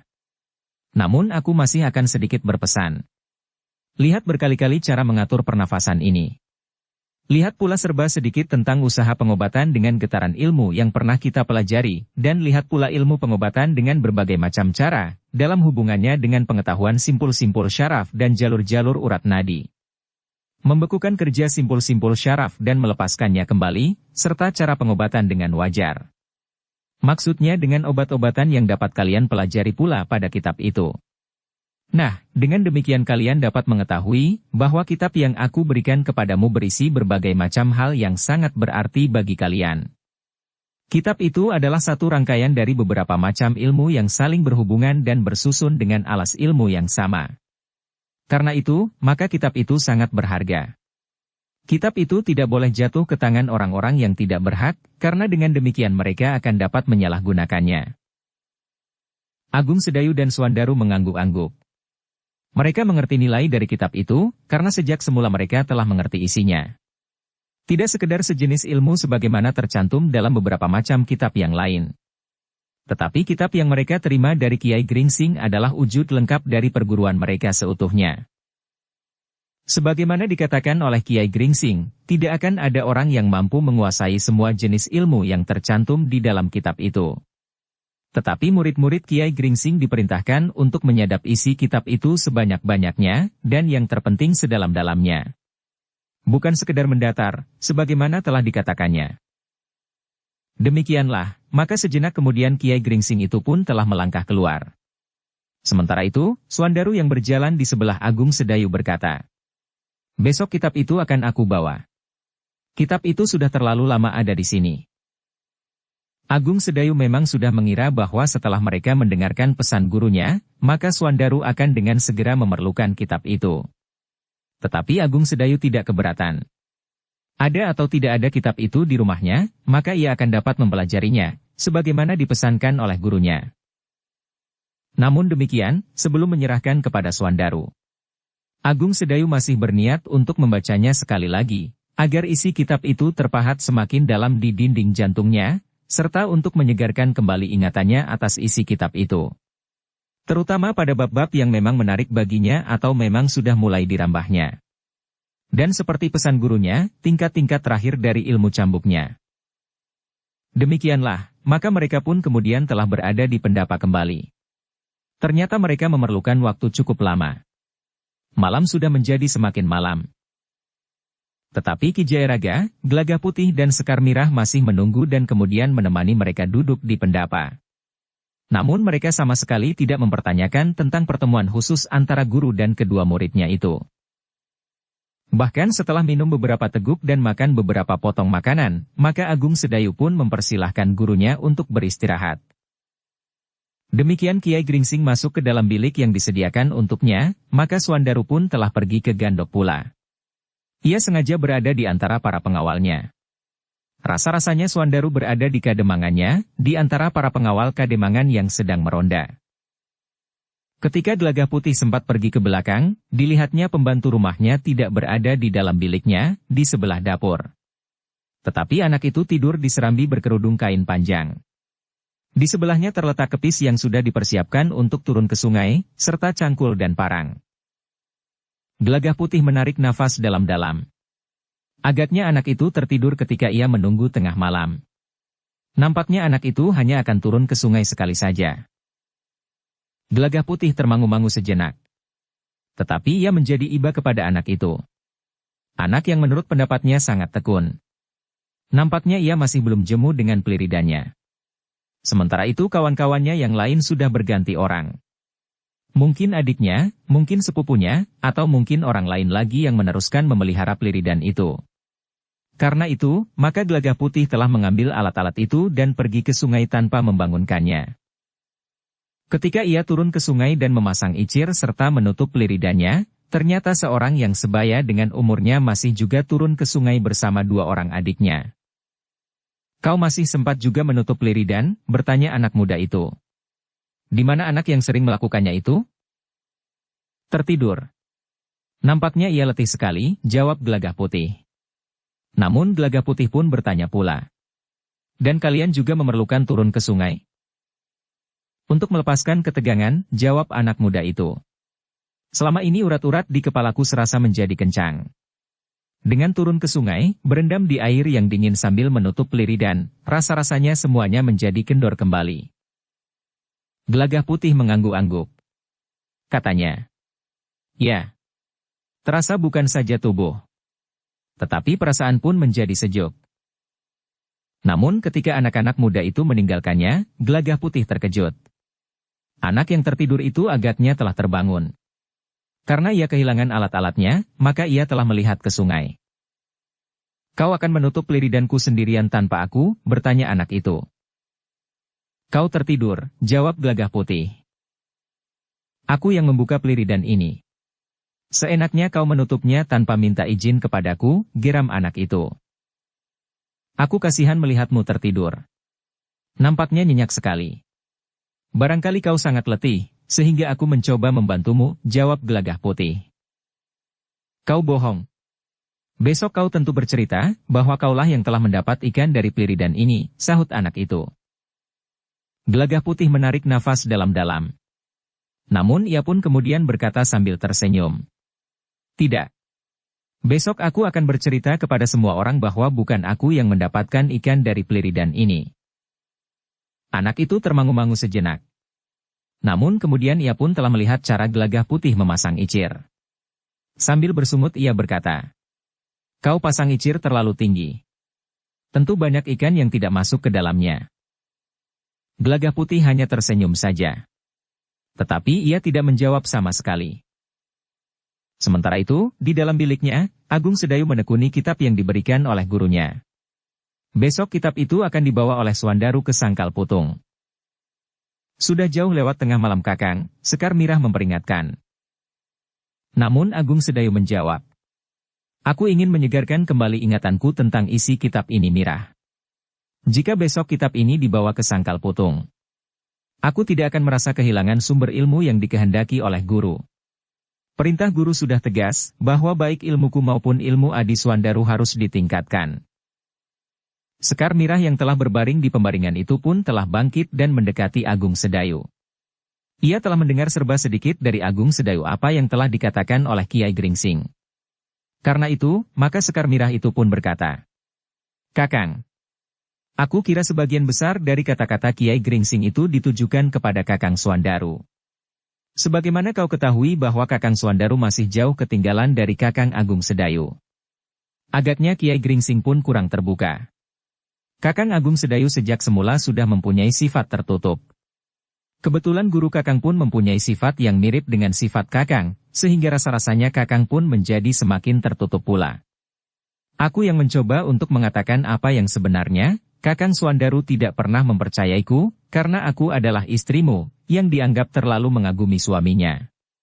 Tetapi dengan demikian anggapan Kakang Suandaru terhadap Kakang Agung Sedayu tidak berubah. Sebenarnya aku sendiri tidak berkeberatan," berkata Agung Sedayu. "Mungkin Kakang tidak berkeberatan. Tetapi bukankah hal itu telah menyesatkan Kakang Suandaru? Sehingga jika pada suatu saat ia berhadapan dengan satu kenyataan, maka dapat terjadi dua kemungkinan.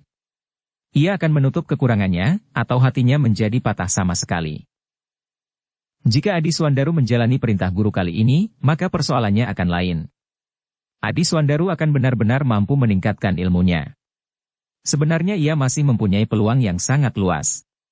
Ia masih muda dan bekalnya pun telah cukup. Ia menguasai ilmu dasar dengan sangat baik. Khususnya ilmu cambuk," jawab Agung Sedayu. "Dan sekarang Kakang yang semalam suntuk tidak tidur. Jika Kakang meningkat semakin pesat, bagaimana Kakang Suandaru akan dapat menyusul Kakang? Tetapi bukan maksudku menghambat Kakang Agung Sedayu. Aku akan lebih senang jika kemampuan Kakang Agung Sedayu meningkat sampai ke tataran tidak terbatas. Yang penting bukan memaksa Kakang Suandaru untuk mengejar ketinggalannya, yang sulit untuk dilakukan. Tetapi menyadarkan di mana sebenarnya ia berada, dibandingkan dengan Kakang Agung Sedayu," sahut Sekar Mirah. "Bukankah kau tahu sifat kakakmu itu?" bertanya Agung Sedayu. Sekar Mirah mengangguk. Sementara Agung Sedayu berkata, "Aku mengakui bahwa aku kurang terbuka. Tetapi aku memang terlalu memperhitungkan sifat Suandaru. Agaknya demikian pula guru, sehingga ia telah menempuh satu cara yang lain.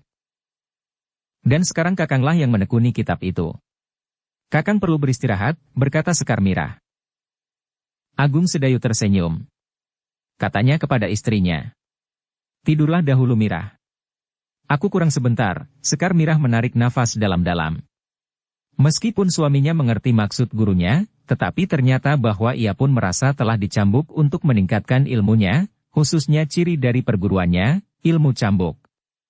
Meskipun ilmu cambuknya sudah jauh lebih baik dari Swandaru yang terlalu membatasi diri pada kekuatan kewadagan.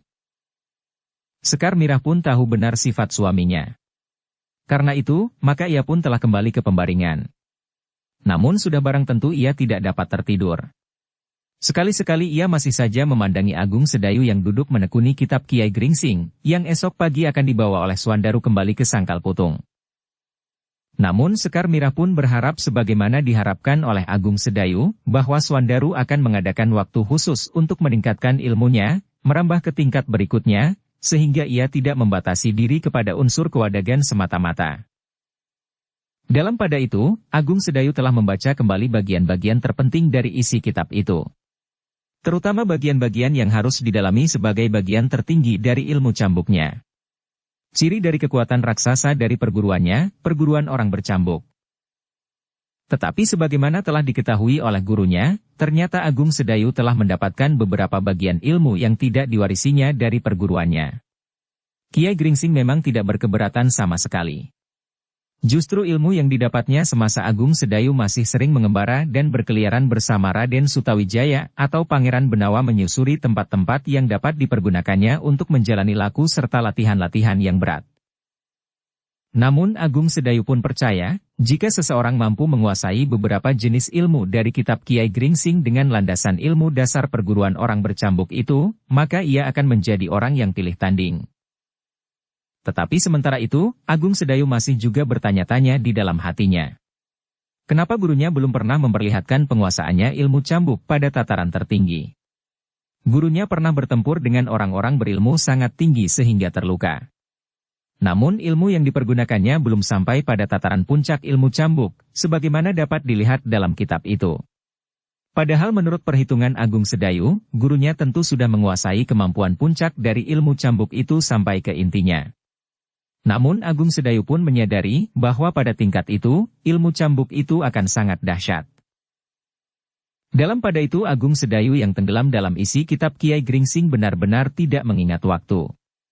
Agung Sedayu seakan-akan tidak mendengar ayam jantan yang berkokok sekali dan dua kali, ia baru menyadari bahwa fajar hampir menyingsing ketika ayam jantan berkokok untuk yang ketiga kalinya. Agung Sedayu menggeliat. Ketika ia berpaling kepada Sekar Mirah, maka Sekar Mirah ternyata telah tertidur. Perlahan-lahan Agung Sedayu beringsut sambil menutup kitabnya. Diletakkannya kitabnya di sebelah bantalnya. Kemudian ia pun telah berbaring pula, untuk memberikan kesan kepada Sekar Mirah bahwa ia pun telah tidur pula. Namun sebenarnya lah bahwa sekejap pun Agung Sedayu tidak dapat tidur sampai menjelang matahari terbit. Ketika Sekar Mirah terbangun, maka ia pun dengan serta-merta telah bangkit. Tetapi ia menarik nafas dalam-dalam ketika ternyata Agung Sedayu telah berbaring pula di sampingnya.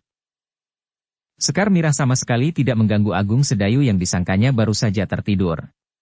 Ia sendiri kemudian bangkit dan keluar dari dalam biliknya, menuju ke dapur. Sekar Mirah tidak membangunkan ketika ia melihat anak yang membantu di rumahnya masih saja tidur di serambi. Agaknya ketika ia kembali dari sungai bersama Gelagah Putih, ia kembali tidur di serambi, berkerudung kain panjang. Tetapi tidak berselisih lama, maka Agung Sedayu pun telah bangun pula. Demikian pula Gelagah Putih seperti biasanya. Sesaat kemudian Ki Jaraga pun telah bangun pula. Sejenak kemudian, maka telah terdengar suara sapu lidi di halaman, serta derit senggot timba di sumur. Tetapi bukan saja di rumah Agung Sedayu. Seisi padukuhan itu seakan-akan telah terbangun. Sesaat kemudian, Kiai Gringsing pun telah berada di pendapa pula. Swandaru yang sudah terbangun masih duduk di antara para pengawalnya, yang telah terbangun dan duduk-duduk di serambi gandok. Namun dalam pada itu, Agung Sedayu terkejut ketika Kiai Gringsing pagi-pagi memanggilnya. Dengan nada rendah ia berkata, "Tolong, kawani aku setelah kau mandi, ke rumah Ki Gede." "Baik guru," jawab Agung Sedayu. "Mumpung masih sangat pagi. Aku ingin berjalan-jalan pula menghirup segarnya udara pagi di tanah perdikan ini," berkata Kiai Gringsing pula. "Bagaimana dengan Adi Swandaru?" bertanya Agung Sedayu. "Kita bertanya saja kepadanya, apakah ia akan ikut atau tidak." Atau nanti saja, sekaligus mohon diri di saat kita kembali ke Jati Anom, jawab gurunya. Agung Sedayu mengangguk-angguk. Namun kemudian ia tidak bertanya langsung kepada Swandaru. Tetapi dipanggilnya Swandaru naik ke pendapa. Apakah kau mau ikut? Bertanya Kiai Gringsing. Kemana guru? Bertanya Swandaru. Aku akan pergi ke rumah Ki Gede. Ada sesuatu yang ingin aku katakan kepada Ki Gede dan Ki Waskita. Nanti aku datang lagi kemari dan bersiap-siap untuk pulang ke Padepokan. Siang nanti kita akan singgah lagi ke rumah Ki Gede, jawab Kiai Gringsing. Kenapa tidak nanti saja sama sekali guru? Bertanya Swandaru. Lalu, bukankah lebih baik nanti saja sama sekali, di saat kita berangkat, singgah dan minta diri? Nanti kita terlalu tergesa-gesa, jawab Kiai Gringsing. Aku masih ingin berbicara sekali dengan Ki Waskita. Guru masih kembali lagi kemari sebelum sekali lagi singgah di rumah Ki Gede, bertanya Swandaru. Iya, jawab gurunya. Dukung channel Novel Silat dengan subscribe, follow, like, komen dan share. Kita hanya akan mondar-mandir saja ke sana kemari. Bukankah sebaiknya sekali saja singgah dan langsung menuju ke Jati Anom, bertanya Swandaru. Sudah aku katakan, ada sesuatu yang ingin aku bicarakan dengan Ki Waskita dan Ki Gede. Tidak penting sekali. Tetapi rasa-rasanya ada yang terhutang, jawab Kiai Gringsing. Jika demikian, aku menunggu guru di sini, jawab Swandaru. Kiai Gringsing mengangguk-angguk kecil. Sementara Swandaru berkata selanjutnya.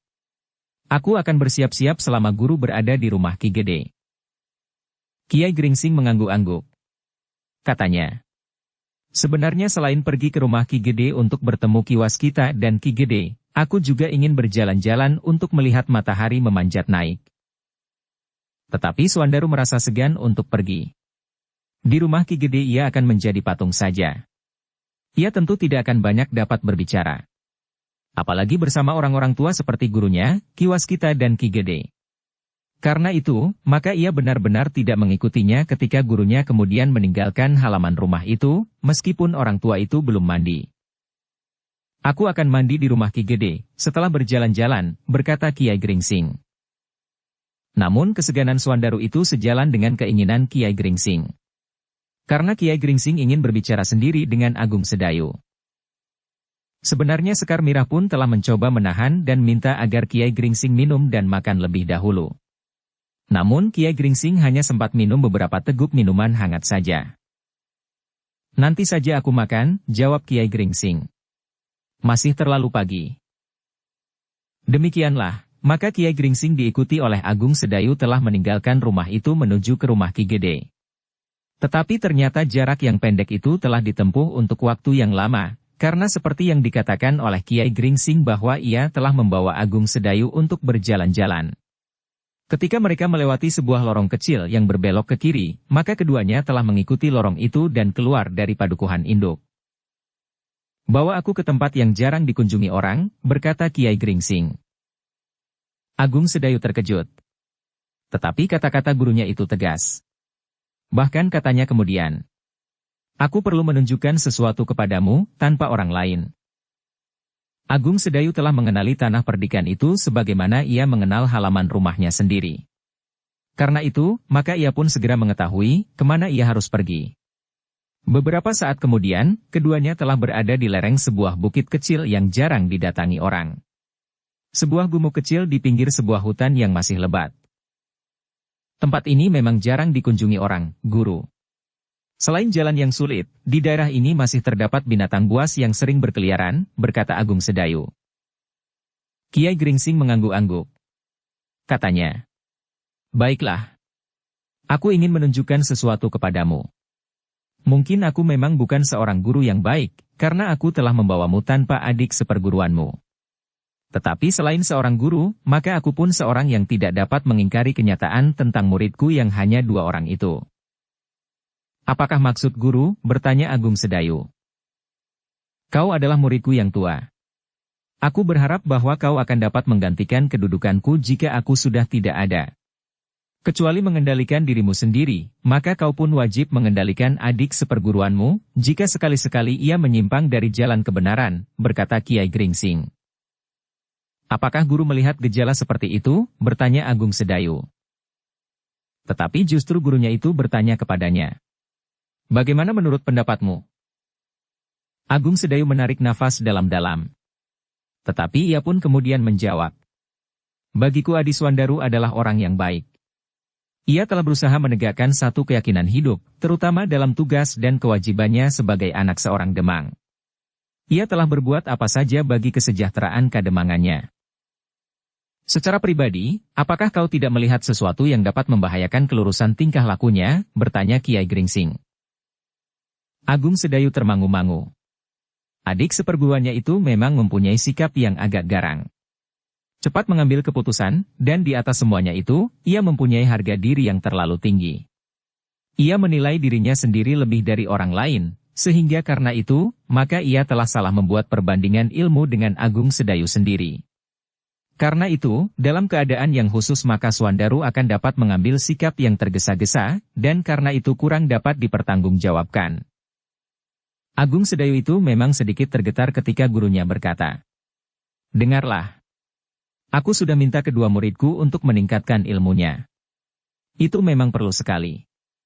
Kita pun kadang-kadang mempunyai harga diri, sehingga kepada orang lain kita harus menunjukkan bahwa perguruan kita termasuk perguruan yang harus diperhitungkan. Kiai Gringsing berhenti sejenak, lalu katanya pula. Tetapi untuk itu kita tidak boleh lepas kendali. Kita harus tetap menempatkan diri kita sebagai seorang yang terikat oleh paugeran hidup di antara sesama dan bertanggung jawab kepada sumber hidup kita. Agung Sedayu mengangguk-angguk. Tetapi ia masih menunggu gurunya melanjutkan. Agung Sedayu, berkata gurunya. Aku sudah menganjurkan kalian mempelajari sampai tingkat yang terakhir dari ilmu cambuk sebagai satu ciri dari perguruan kita. Kau tentu sudah tahu bahwa selama ini kalian meninggalkan tingkat terakhir dari ilmu itu. Bahkan Swandaru masih harus meningkat 2 tataran lagi. Namun seandainya kalian benar-benar menekuninya dan melakukan laku yang berat itu, maka kalian akan sampai pada satu tingkat yang sulit untuk diatasi. Aku masih yakin bahwa seandainya kau memiliki kemampuan itu, kau masih akan selalu mengendalikan dirimu sehingga kau tidak akan mempergunakannya. Agaknya berbeda dengan Swandaru. Jika ia sampai juga pada puncak ilmu itu dengan menjalani laku yang tertulis di dalam kitab itu, maka aku tidak yakin bahwa Swandaru akan dapat mengendalikan dirinya sebagaimana kau. Meskipun sebenarnya aku memperhitungkan bahwa Swandaru tidak akan sampai pada tingkat terakhir itu. Tetapi siapa tahu bahwa tingkat itu akan dicapainya pula. Agung Sedayu termangu-mangu. Ia mulai dapat meraba arah pembicaraan Kiai Gringsing. Sebenarnya lah maka Kiai Gringsing itu berkata. Karena itu Agung Sedayu, Swandaru tidak boleh menjadi orang tertinggi dalam ilmu cambuk ini. Dengan demikian maka kau mempunyai beban ganda. Mempelajari ilmu itu tanpa niat mempergunakannya, sekaligus mengawasi Swandaru, apalagi jika ia pun mencapai tataran tertinggi itu. Namun aku yakin bahwa kau akan lebih matang daripadanya. Jantung Agung Sedayu terasa berdetak semakin cepat. Ia dapat mengerti pesan gurunya itu. Tetapi ia tidak mengira bahwa gurunya menjadi sangat berhati-hati terhadap adik seperguruannya. Namun dalam pada itu Kiai Gringsing berkata, aku sependapat dengan kau bahwa Swandaru adalah anak muda yang baik. Ia mencintai kampung halamannya di atas segala-galanya. Tetapi ia juga sangat mencintai dirinya sendiri dalam hubungannya dengan orang lain.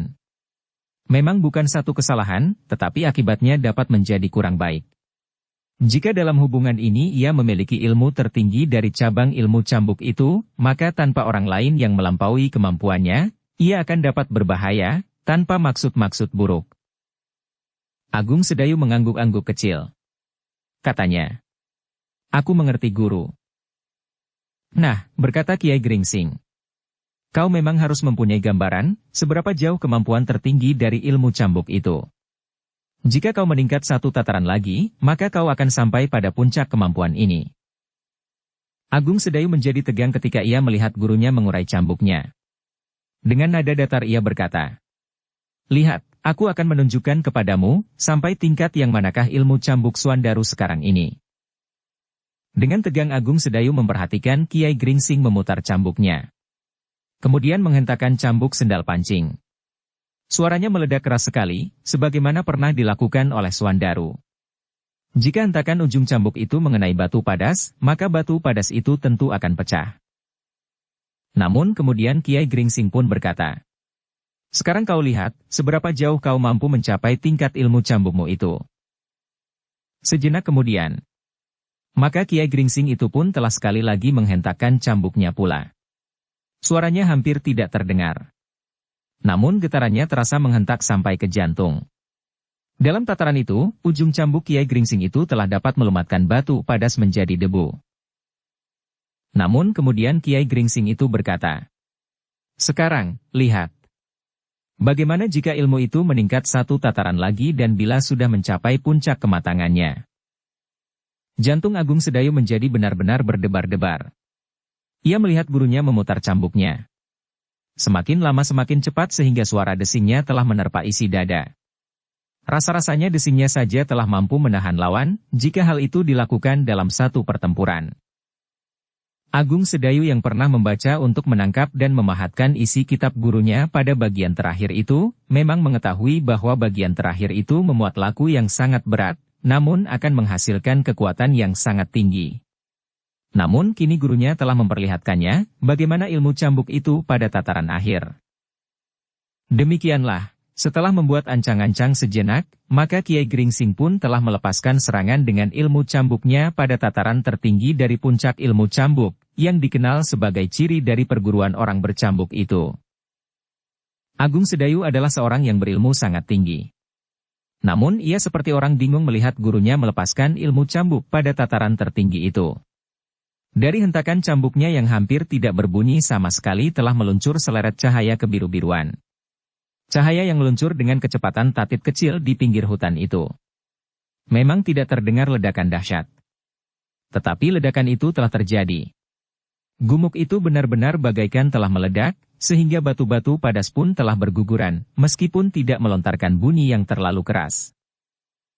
Untuk beberapa saat Agung Sedayu berdiri termangu-mangu. Ia mempunyai kemampuan ilmu untuk menyerang dari jarak jauh dengan mempergunakan sorot matanya. Tetapi dibandingkan dengan serangan ilmu cambuk itu, maka kekuatannya masih berada di bawah. Agaknya seseorang sulit untuk menghindari serangan yang demikian menggetarkan jantung itu, betapapun seseorang memiliki ilmu tinggi. Sedangkan jika seseorang terkena serangan itu, meskipun orang itu dibalut dengan ilmu kebal rangkap, namun ia tidak akan mampu bertahan untuk tetap hidup. Bahkan agaknya serangan itu dapat ditujukan bukan hanya kepada seseorang, tetapi kepada sekelompok orang. Dalam pada itu, Agung Sedayu pun tiba-tiba menyadari, kenapa gurunya telah memerintahkannya untuk menguasai ilmu sampai ke tataran tertinggi meskipun ia tidak berniat mempergunakannya, karena kitab itu juga akan berada di tangan Swandaru. Yang meskipun butuh waktu yang lama, tetapi jika dikehendaki akan dapat mencapai tingkat itu pula. Sementara itu Agung Sedayu pun seakan-akan telah menjadi saksi, bahwa sepanjang ia menjadi murid orang bercambuk itu, ia belum pernah melihat gurunya mempergunakan puncak ilmu cambuknya itu, meskipun ia pernah menyaksikan dalam satu pertempuran gurunya telah terluka. Ilmu itu terlalu dahsyat, berkata Agung Sedayu di dalam hatinya. Nah, Agung Sedayu, berkata Kiai Gringsing. Kau sudah melihat kedahsyatan ilmu itu. Kuasailah. Tetapi dengan tekad untuk tidak mempergunakannya sama sekali. Agung Sedayu menarik nafas dalam-dalam. Segalanya sudah jelas baginya, apa yang harus dilakukan. Tetapi Agung Sedayu masih bertanya kepada gurunya. Guru, kenapa guru tidak memerintahkan saja agar Adi Swandaru tidak perlu mempelajari ilmu cambuk itu sampai tataran yang terakhir? Ia cukup meningkatkan ilmu cambuknya satu tataran saja lagi, sehingga ilmunya akan berada pada tataran yang sama dengan ilmuku. Namun jika guru sependapat, ilmuku mudah-mudahan lebih matang dari ilmunya. Tetapi Kiai Gringsing menggeleng. Katanya, jika aku mencoba melarangnya, maka pada suatu saat, di mana aku tidak lagi mampu melarangnya, maka ia justru akan berusaha dengan diam-diam mempelajarinya. Aku pun tidak mungkin menutup bagian tertinggi dari ilmu itu, atau menghapusnya dari kitab itu, karena dengan demikian aku sudah menyusut ilmu itu. Karena itu, satu-satunya jalan bagiku adalah memaksamu untuk selalu berada di tingkat tertinggi dari segala macam ilmu yang dapat dipelajari dari kitab itu. Tetapi aku pun tidak akan menutup kenyataan bahwa kau sebagai manusia biasa tentu dibatasi oleh keterbatasanmu. Sebenarnya lah, aku lebih percaya kepadamu daripada Swandaru. Mungkin sekali lagi aku harus mengaku bahwa aku bukan seorang guru yang baik, karena ternyata aku tidak adil berbuat terhadap murid-muridku. Tetapi aku mempunyai landasan yang aku anggap dapat dipertanggungjawabkan. Agung Sedayu termangu-mangu sejenak. Namun kemudian katanya, aku sangat berterima kasih kepada guru, bahwa guru masih mempercayaiku sebagai murid, betapapun mungkin aku kurang memenuhi keinginan guru. Sebenarnya bagiku kau sudah lebih dari cukup. Apalagi kau mampu menyerap ilmu dari luar dinding perguruan kita, serta membuatnya luluh menyatu dengan ilmu kita. Itu satu keuntungan yang dapat memperkaya perguruan kita, karena jika kau sempat menurunkan ilmu kepada orang lain, maka ilmu itu tingkatnya tentu lebih tinggi dari apa yang dapat aku berikan kepadamu. Atas dasar itu pula maka aku percaya kepadamu, bahwa kau akan dapat menjaga nama perguruan kita dengan sebaik-baiknya. Agung Sedayu menundukkan wajahnya. Tetapi ia tidak menjawab lagi. Karena itu, maka Kiai Gringsing pun kemudian berkata, marilah, kita pergi ke rumah Ki Gede. Mari guru, jawab Agung Sedayu, yang tiba-tiba saja merasa bebannya menjadi semakin berat. Sambil berjalan ke padukuhan induk Kiai Gringsing masih sempat bertanya, bukankah kitab itu ada padamu sekarang? Ya guru, jawab Agung Sedayu. Tetapi Adi Swandaru telah mengatakan bahwa kitab itu akan dibawanya ke Sangkal Putung nanti, jika ia kembali bersama guru. Kiai Gringsing mengangguk-angguk. Dengan nada dalam ia bertanya, bukankah kau tidak memerlukannya? Kenapa? Bertanya Agung Sedayu. Maaf, kami akan pergi. Maksudku, bukankah kau telah mampu memahatkan pengertian, bahkan kata demi kata yang tertulis pada kitab itu, pada ingatanmu? Bertanya gurunya. Ya guru, jawab Agung Sedayu. Baiklah. Jika demikian, biarlah kitab itu ada pada Swandaru selagi ia berniat untuk meningkatkan ilmunya yang ketinggalan, berkata Kiai Gringsing. Menurut perhitunganku, maka ia akan terhenti pada tataran berikutnya. Tetapi sekali lagi aku pesan kepadamu, kau harus mencapai puncak kemampuan ilmu cambuk itu. Agung Sedayu tidak menjawab. Tetapi sambil melangkah, kepalanya justru telah menunduk. Beberapa saat kemudian, maka mereka telah berada di rumah Ki Gede. Dengan singkat, Kiai Gringsing menyatakan bahwa siang nanti setelah matahari turun, ia akan kembali ke Jati Anom. Aku mohon maaf Ki Waskita, bahwa aku tidak dapat tinggal di sini lebih lama lagi. Sebenarnya kita masih dapat bersama-sama mengawani Ki Gede beberapa saat lagi. Tetapi Swandaru tidak dapat tinggal terlalu lama di sini, berkata Kiai Gringsing. Ki Waskita tersenyum.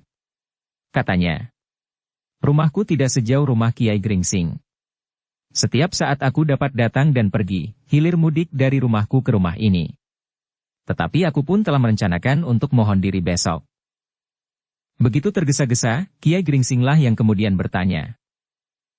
Seperti yang aku katakan. Aku dapat hilir mudik kapan saja aku ingini, jawab Ki Waskita.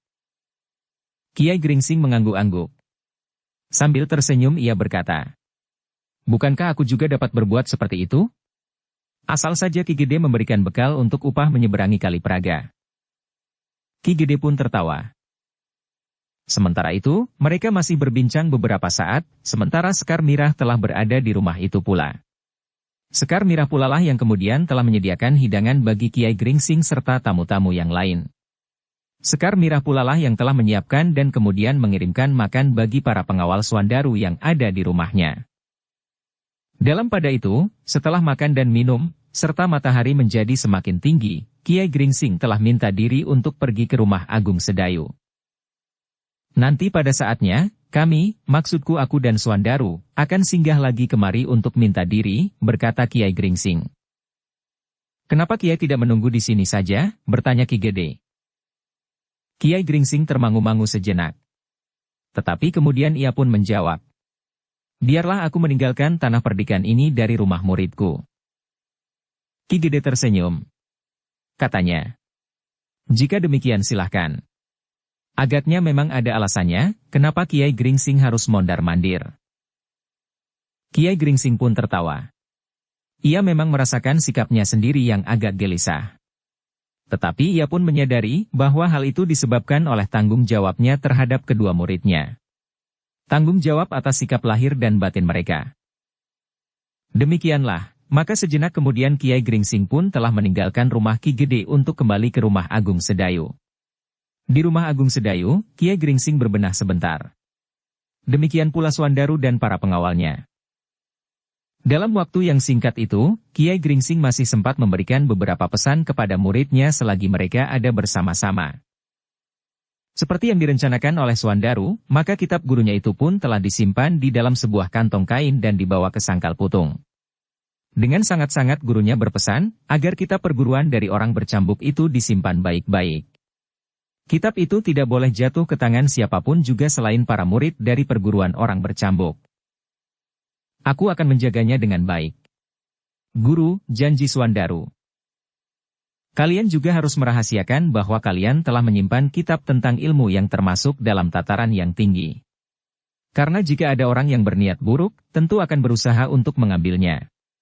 Meskipun di dunia ini ada beberapa kitab yang tidak kalah pentingnya dari kitab perguruan orang bercambuk, termasuk kitab yang disimpan oleh Ki Waskita, yang memuat antara lain ilmu yang dapat menumbuhkan bayangan di dalam angan-angan orang lain sehingga seakan-akan telah hadir satu wujud yang disebut wujud semu. Tetapi ada kekhususan yang terdapat di dalam kitab kita itu. Yaitu ilmu pengobatan yang jarang sekali ada duanya. Penguasaan terhadap berbagai macam racun dan bisa beserta penangkalnya, serta jenis-jenis tumbuh-tumbuhan yang dapat menjadi obat dari berbagai macam penyakit dan luka, berkata Kiai Gringsing. Kedua murid Kiai Gringsing itu mengangguk-angguk. Mereka menyadari betapa pentingnya kitab itu, sehingga karena itu, maka apapun yang terjadi kitab itu tidak boleh terlepas dari tangan mereka. Guru, berkata Swandaru. Untuk beberapa lama kitab ini akan berada di Sangkal Putung. Aku berjanji bahwa kitab itu akan terlindung dengan baik di Sangkal Putung. Mudah-mudahan Kakang Agung Sedayu pun akan dapat berbuat demikian pula. Kiai Gringsing pun berpaling kepada Agung Sedayu dan bertanya. Bukankah kau juga berjanji? Agung Sedayu termangu-mangu sejenak. Namun ia pun kemudian menjawab. Aku berjanji, Guru. Nah, berkata Kiai Gringsing. Aku merasa tenang. Agaknya segala sesuatunya telah siap. Matahari telah hampir mencapai puncak. Kita akan segera berangkat. Jika kita singgah barang sebentar di rumah Ki Gede, maka pada saat matahari turun, kita akan berjalan ke arah yang berlawanan dengan arah sinar matahari. Demikianlah, maka sejenak kemudian Kiai Gringsing pun telah meninggalkan rumah itu. Agung Sedayu, Ki Jayaraga dan Gelagah Putih mengantar mereka sampai ke rumah Ki Gede, sementara Sekar Mirah telah berada di rumah Ki Gede pula. Ternyata Kiai Gringsing tidak dapat menolak ketika Sekar Mirah kemudian menghidangkan makan dan minum untuk mereka yang akan berangkat menempuh perjalanan ke Jati Anom. Ketika Swandaru sempat berbincang dengan Ki Gede, maka Ki Gede mendengarkan dengan gembira tentang Pandan Wangi yang sudah hampir melahirkan. Dengan demikian Ki Gede akan segera mempunyai cucu. Bukankah Pandan Wangi mengerti bahwa ia harus menghentikan segala kegiatannya dalam olah kanuragan? Bertanya Ki Gede. Ya Ki Gede, jawab Swandaru. Pandan Wangi berusaha untuk menjaga dirinya sendiri dan anaknya yang bakal lahir itu. Syukurlah.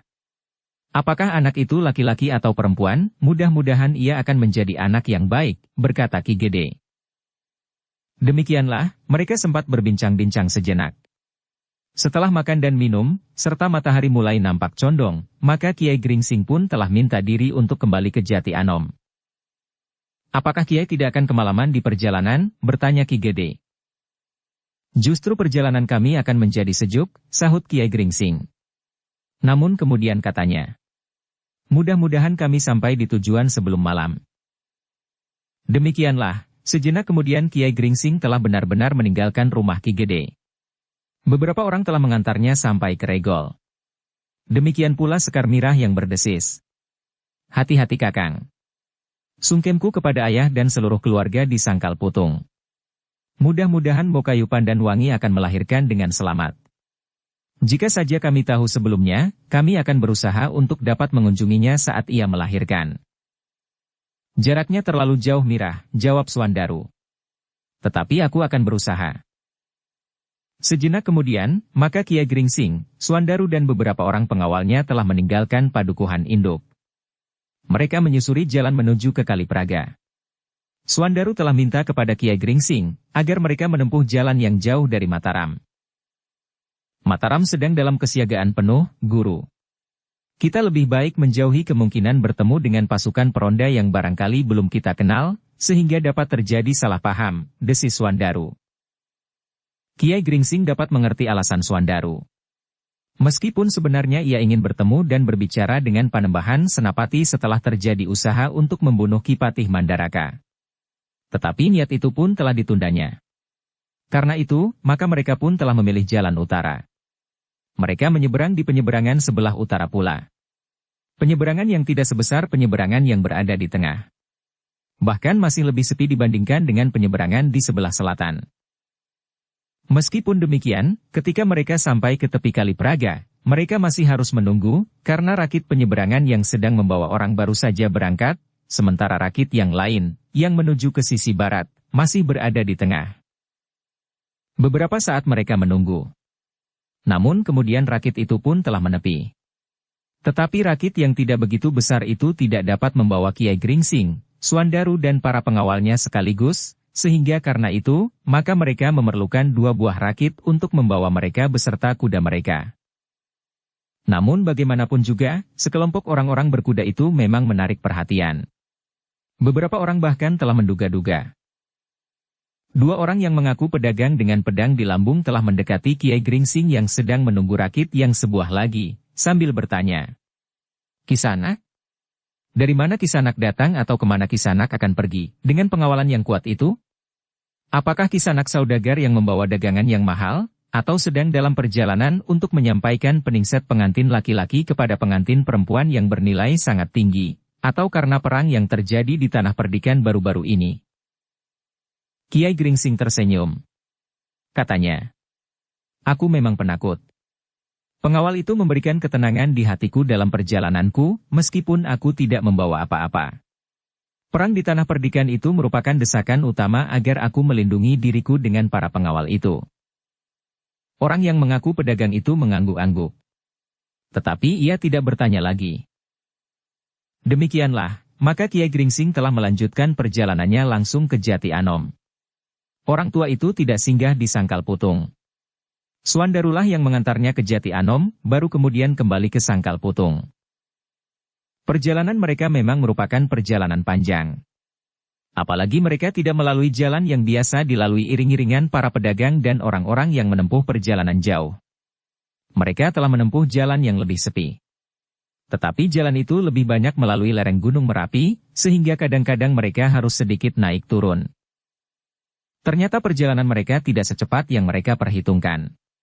Bagaimanapun juga Kiai Gringsing yang tua itu harus mengingat kekuatan dan ketahanan kuda-kuda mereka. Mereka memasuki Jati Anom setelah hari menjadi gelap. Sekelompok prajurit peronda yang melihat iring-iringan lewat di Bulak Panjang telah bergegas menyusulnya.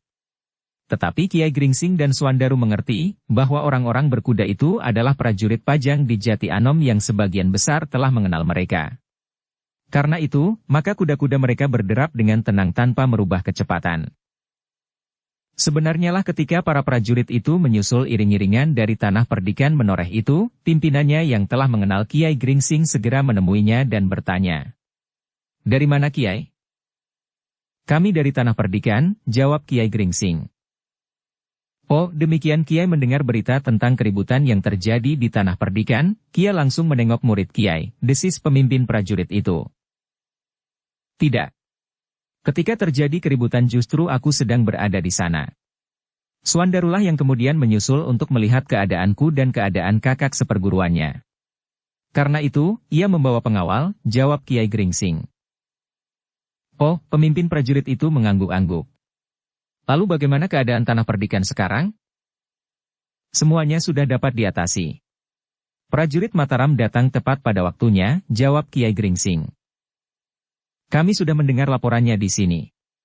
Syukurlah bahwa semuanya selamat, berkata pemimpin prajurit itu. Namun kemudian pemimpin prajurit itu berkata, nah, selamat jalan Kiai. Jaraknya tinggal sejengkal lagi. Kami akan melanjutkan tugas kami, kemudian sambil berpaling kepada Suandaru ia berkata. Apakah kau akan singgah menemui Ki Untara? Suandaru menggeleng sambil menjawab. Tidak sekarang. Besok lain kali aku akan menemuinya. Demikianlah, maka iring-iringan prajurit yang sedang meronda itu telah memisahkan diri.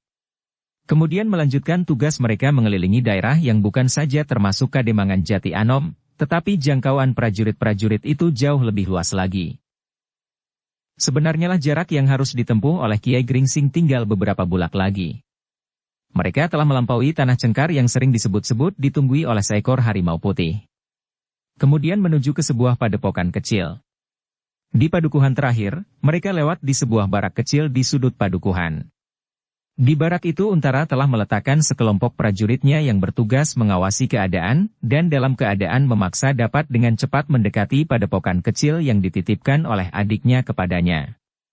Meskipun di padepokan itu ada Kiai Gringsing, namun jika Kiai Gringsing itu sedang pergi, maka padepokan itu memang memerlukan sandaran kekuatan. Apalagi jika sekelompok orang datang dan berniat buruk di padepokan kecil itu, sementara para pemimpinnya tidak ada. Ketika Kiai Gringsing lewat di muka barak itu, maka ia telah menghentikan kudanya. Berbincang sejenak dengan prajurit yang bertugas jaga di regol. Kemudian melanjutkan perjalanan. Kedatangan mereka di padepokan kecil itu telah disambut dengan gembira oleh para cantrik yang jumlahnya memang hanya sedikit. Ki Widura yang berada di padepokan itu telah menyambut Kiai Gringsing pula di halaman. Dengan ramah Ki Widura telah mempersilahkan Suandaru untuk naik dan duduk di pendapa. Marilah. Silahkan, berkata Ki Widura. Kami persilahkan pula para pengawal. Biarlah mereka diserambi gandok itu saja Ki Widura, berkata Suandaru. Apa salahnya mereka naik juga ke pendapa, bertanya Ki Widura. Mereka tentu lebih senang duduk di serambi gandok. Jika mereka harus di pendapa, maka rasa-rasanya mereka telah menjadi tamu yang sangat resmi. Tetapi di serambi gandok mereka dapat duduk seenaknya. Bahkan mungkin berbaring di amban besar itu, berkata Suandaru. Oh, Ki Widura mengangguk-angguk. Jika demikian, silahkanlah. Sementara Suandaru duduk di pendapa bersama Kiai Gringsing dan Ki Widura, para cantrik telah dengan cepat merebus air dan menanak nasi. Tamu mereka cukup banyak. Tidak hanya seorang saja. Meskipun belum terlalu malam, namun Kiai Gringsing minta Suandaru untuk bermalam saja di padepokan kecil itu. Besok pagi-pagi ia dapat kembali ke Sangkal Putung. Tetapi jaraknya tinggal selangkah lagi, berkata Suandaru. Bermalam saja di sini, desis Kiai Gringsing. Suandaru tidak mau mengecewakan gurunya. Ia pun telah bermalam di padepokan kecil itu meskipun jarak Jati Anom dan Sangkal Putung sudah dekat. Namun malam itu ternyata berarti juga bagi Suandaru. Kiai Gringsing ternyata tidak langsung beristirahat setelah berbenah diri dan makan malam.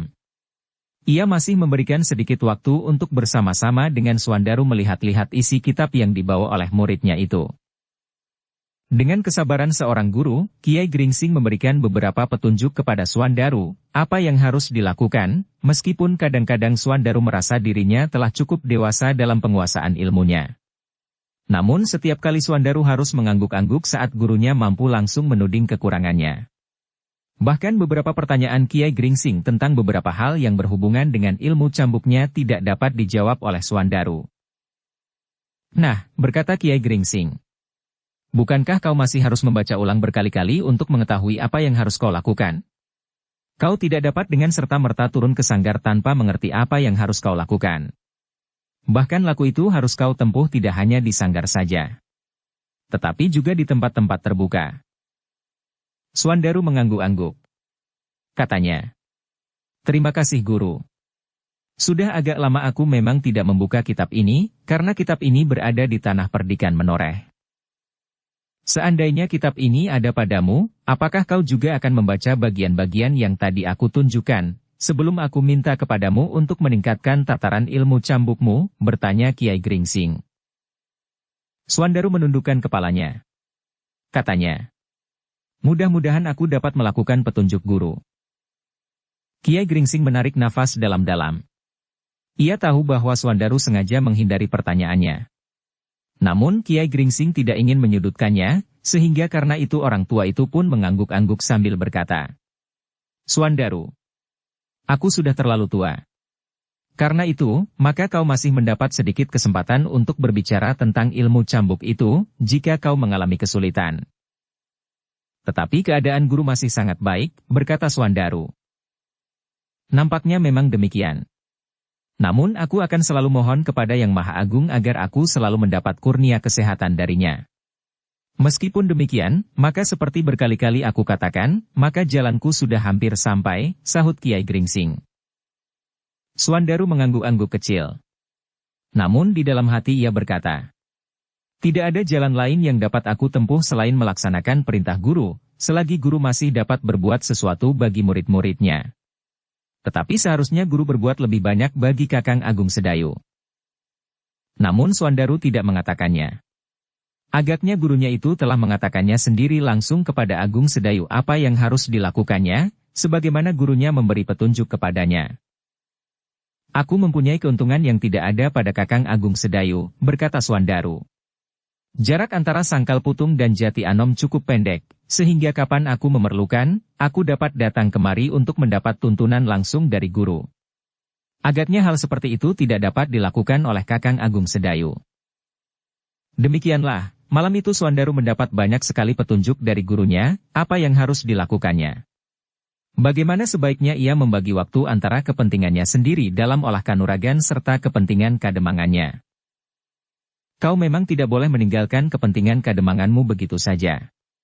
Namun jika kau merasa letih setelah bekerja keras bagi peningkatan ilmumu, maka kau dapat memberikan perintah-perintah saja kepada para pengawal serta anak-anak muda, yang sebelumnya telah mendapat latihan-latihan khusus, baik dalam mengolah tanah pertanian, mengatur air, dan terlebih-lebih lagi mengatur ketertiban.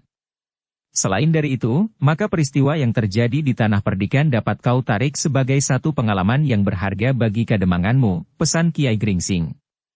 Lalu katanya pula, "Dengan demikian maka kau memang akan menghadapi tugas yang sangat berat. Baik bagi dirimu sendiri, maupun bagi kademanganmu. Namun hal itu akan menjadi pelengkap dari masa-masa pembajaan dirimu yang belum tuntas." Suandaru mengangguk kecil. Katanya, "Ya guru. Aku sudah dapat membayangkan tugas-tugas berat yang akan aku hadapi itu. Tetapi aku tidak akan ingkar." "Bagus Suandaru," berkata Kiai Gringsing. "Sejak semula aku memang yakin bahwa kau tidak akan segan melakukan tugas yang betapapun beratnya." Suandaru mengangguk pula. Ia sudah membayangkan kerja keras yang harus dilakukannya. Tetapi ia sudah bertekad untuk menempuhnya, karena Suandaru benar-benar ingin meningkatkan ilmu cambuknya setelah gurunya memberikan banyak penjelasan. Demikianlah, maka malam itu Suandaru telah mendapat banyak sekali bahan yang sangat berarti baginya. Ketika ia kemudian memasuki biliknya, maka rasa-rasanya bekalnya sudah menjadi lengkap. Pagi-pagi benar Suandaru telah bangun. Ia ingin berangkat sebelum panas matahari terasa gatal di kulit. Ketika ia dan para pengawalnya telah siap, maka ia sekali lagi mohon restu gurunya untuk menempuh dan memulai dengan kerja besarnya itu. "Berangkatlah. Kau masih cukup muda untuk melakukan langkah-langkah besar. Mudah-mudahan kau berhasil," berkata gurunya. Di saat matahari terbit, maka Suandaru dan para pengawalnya telah meninggalkan padepokan kecil itu, kembali ke Sangkal Putung. Bersambung ke bab 358. Dukung kami dengan subscribe, follow, like, komen dan share. Terima kasih.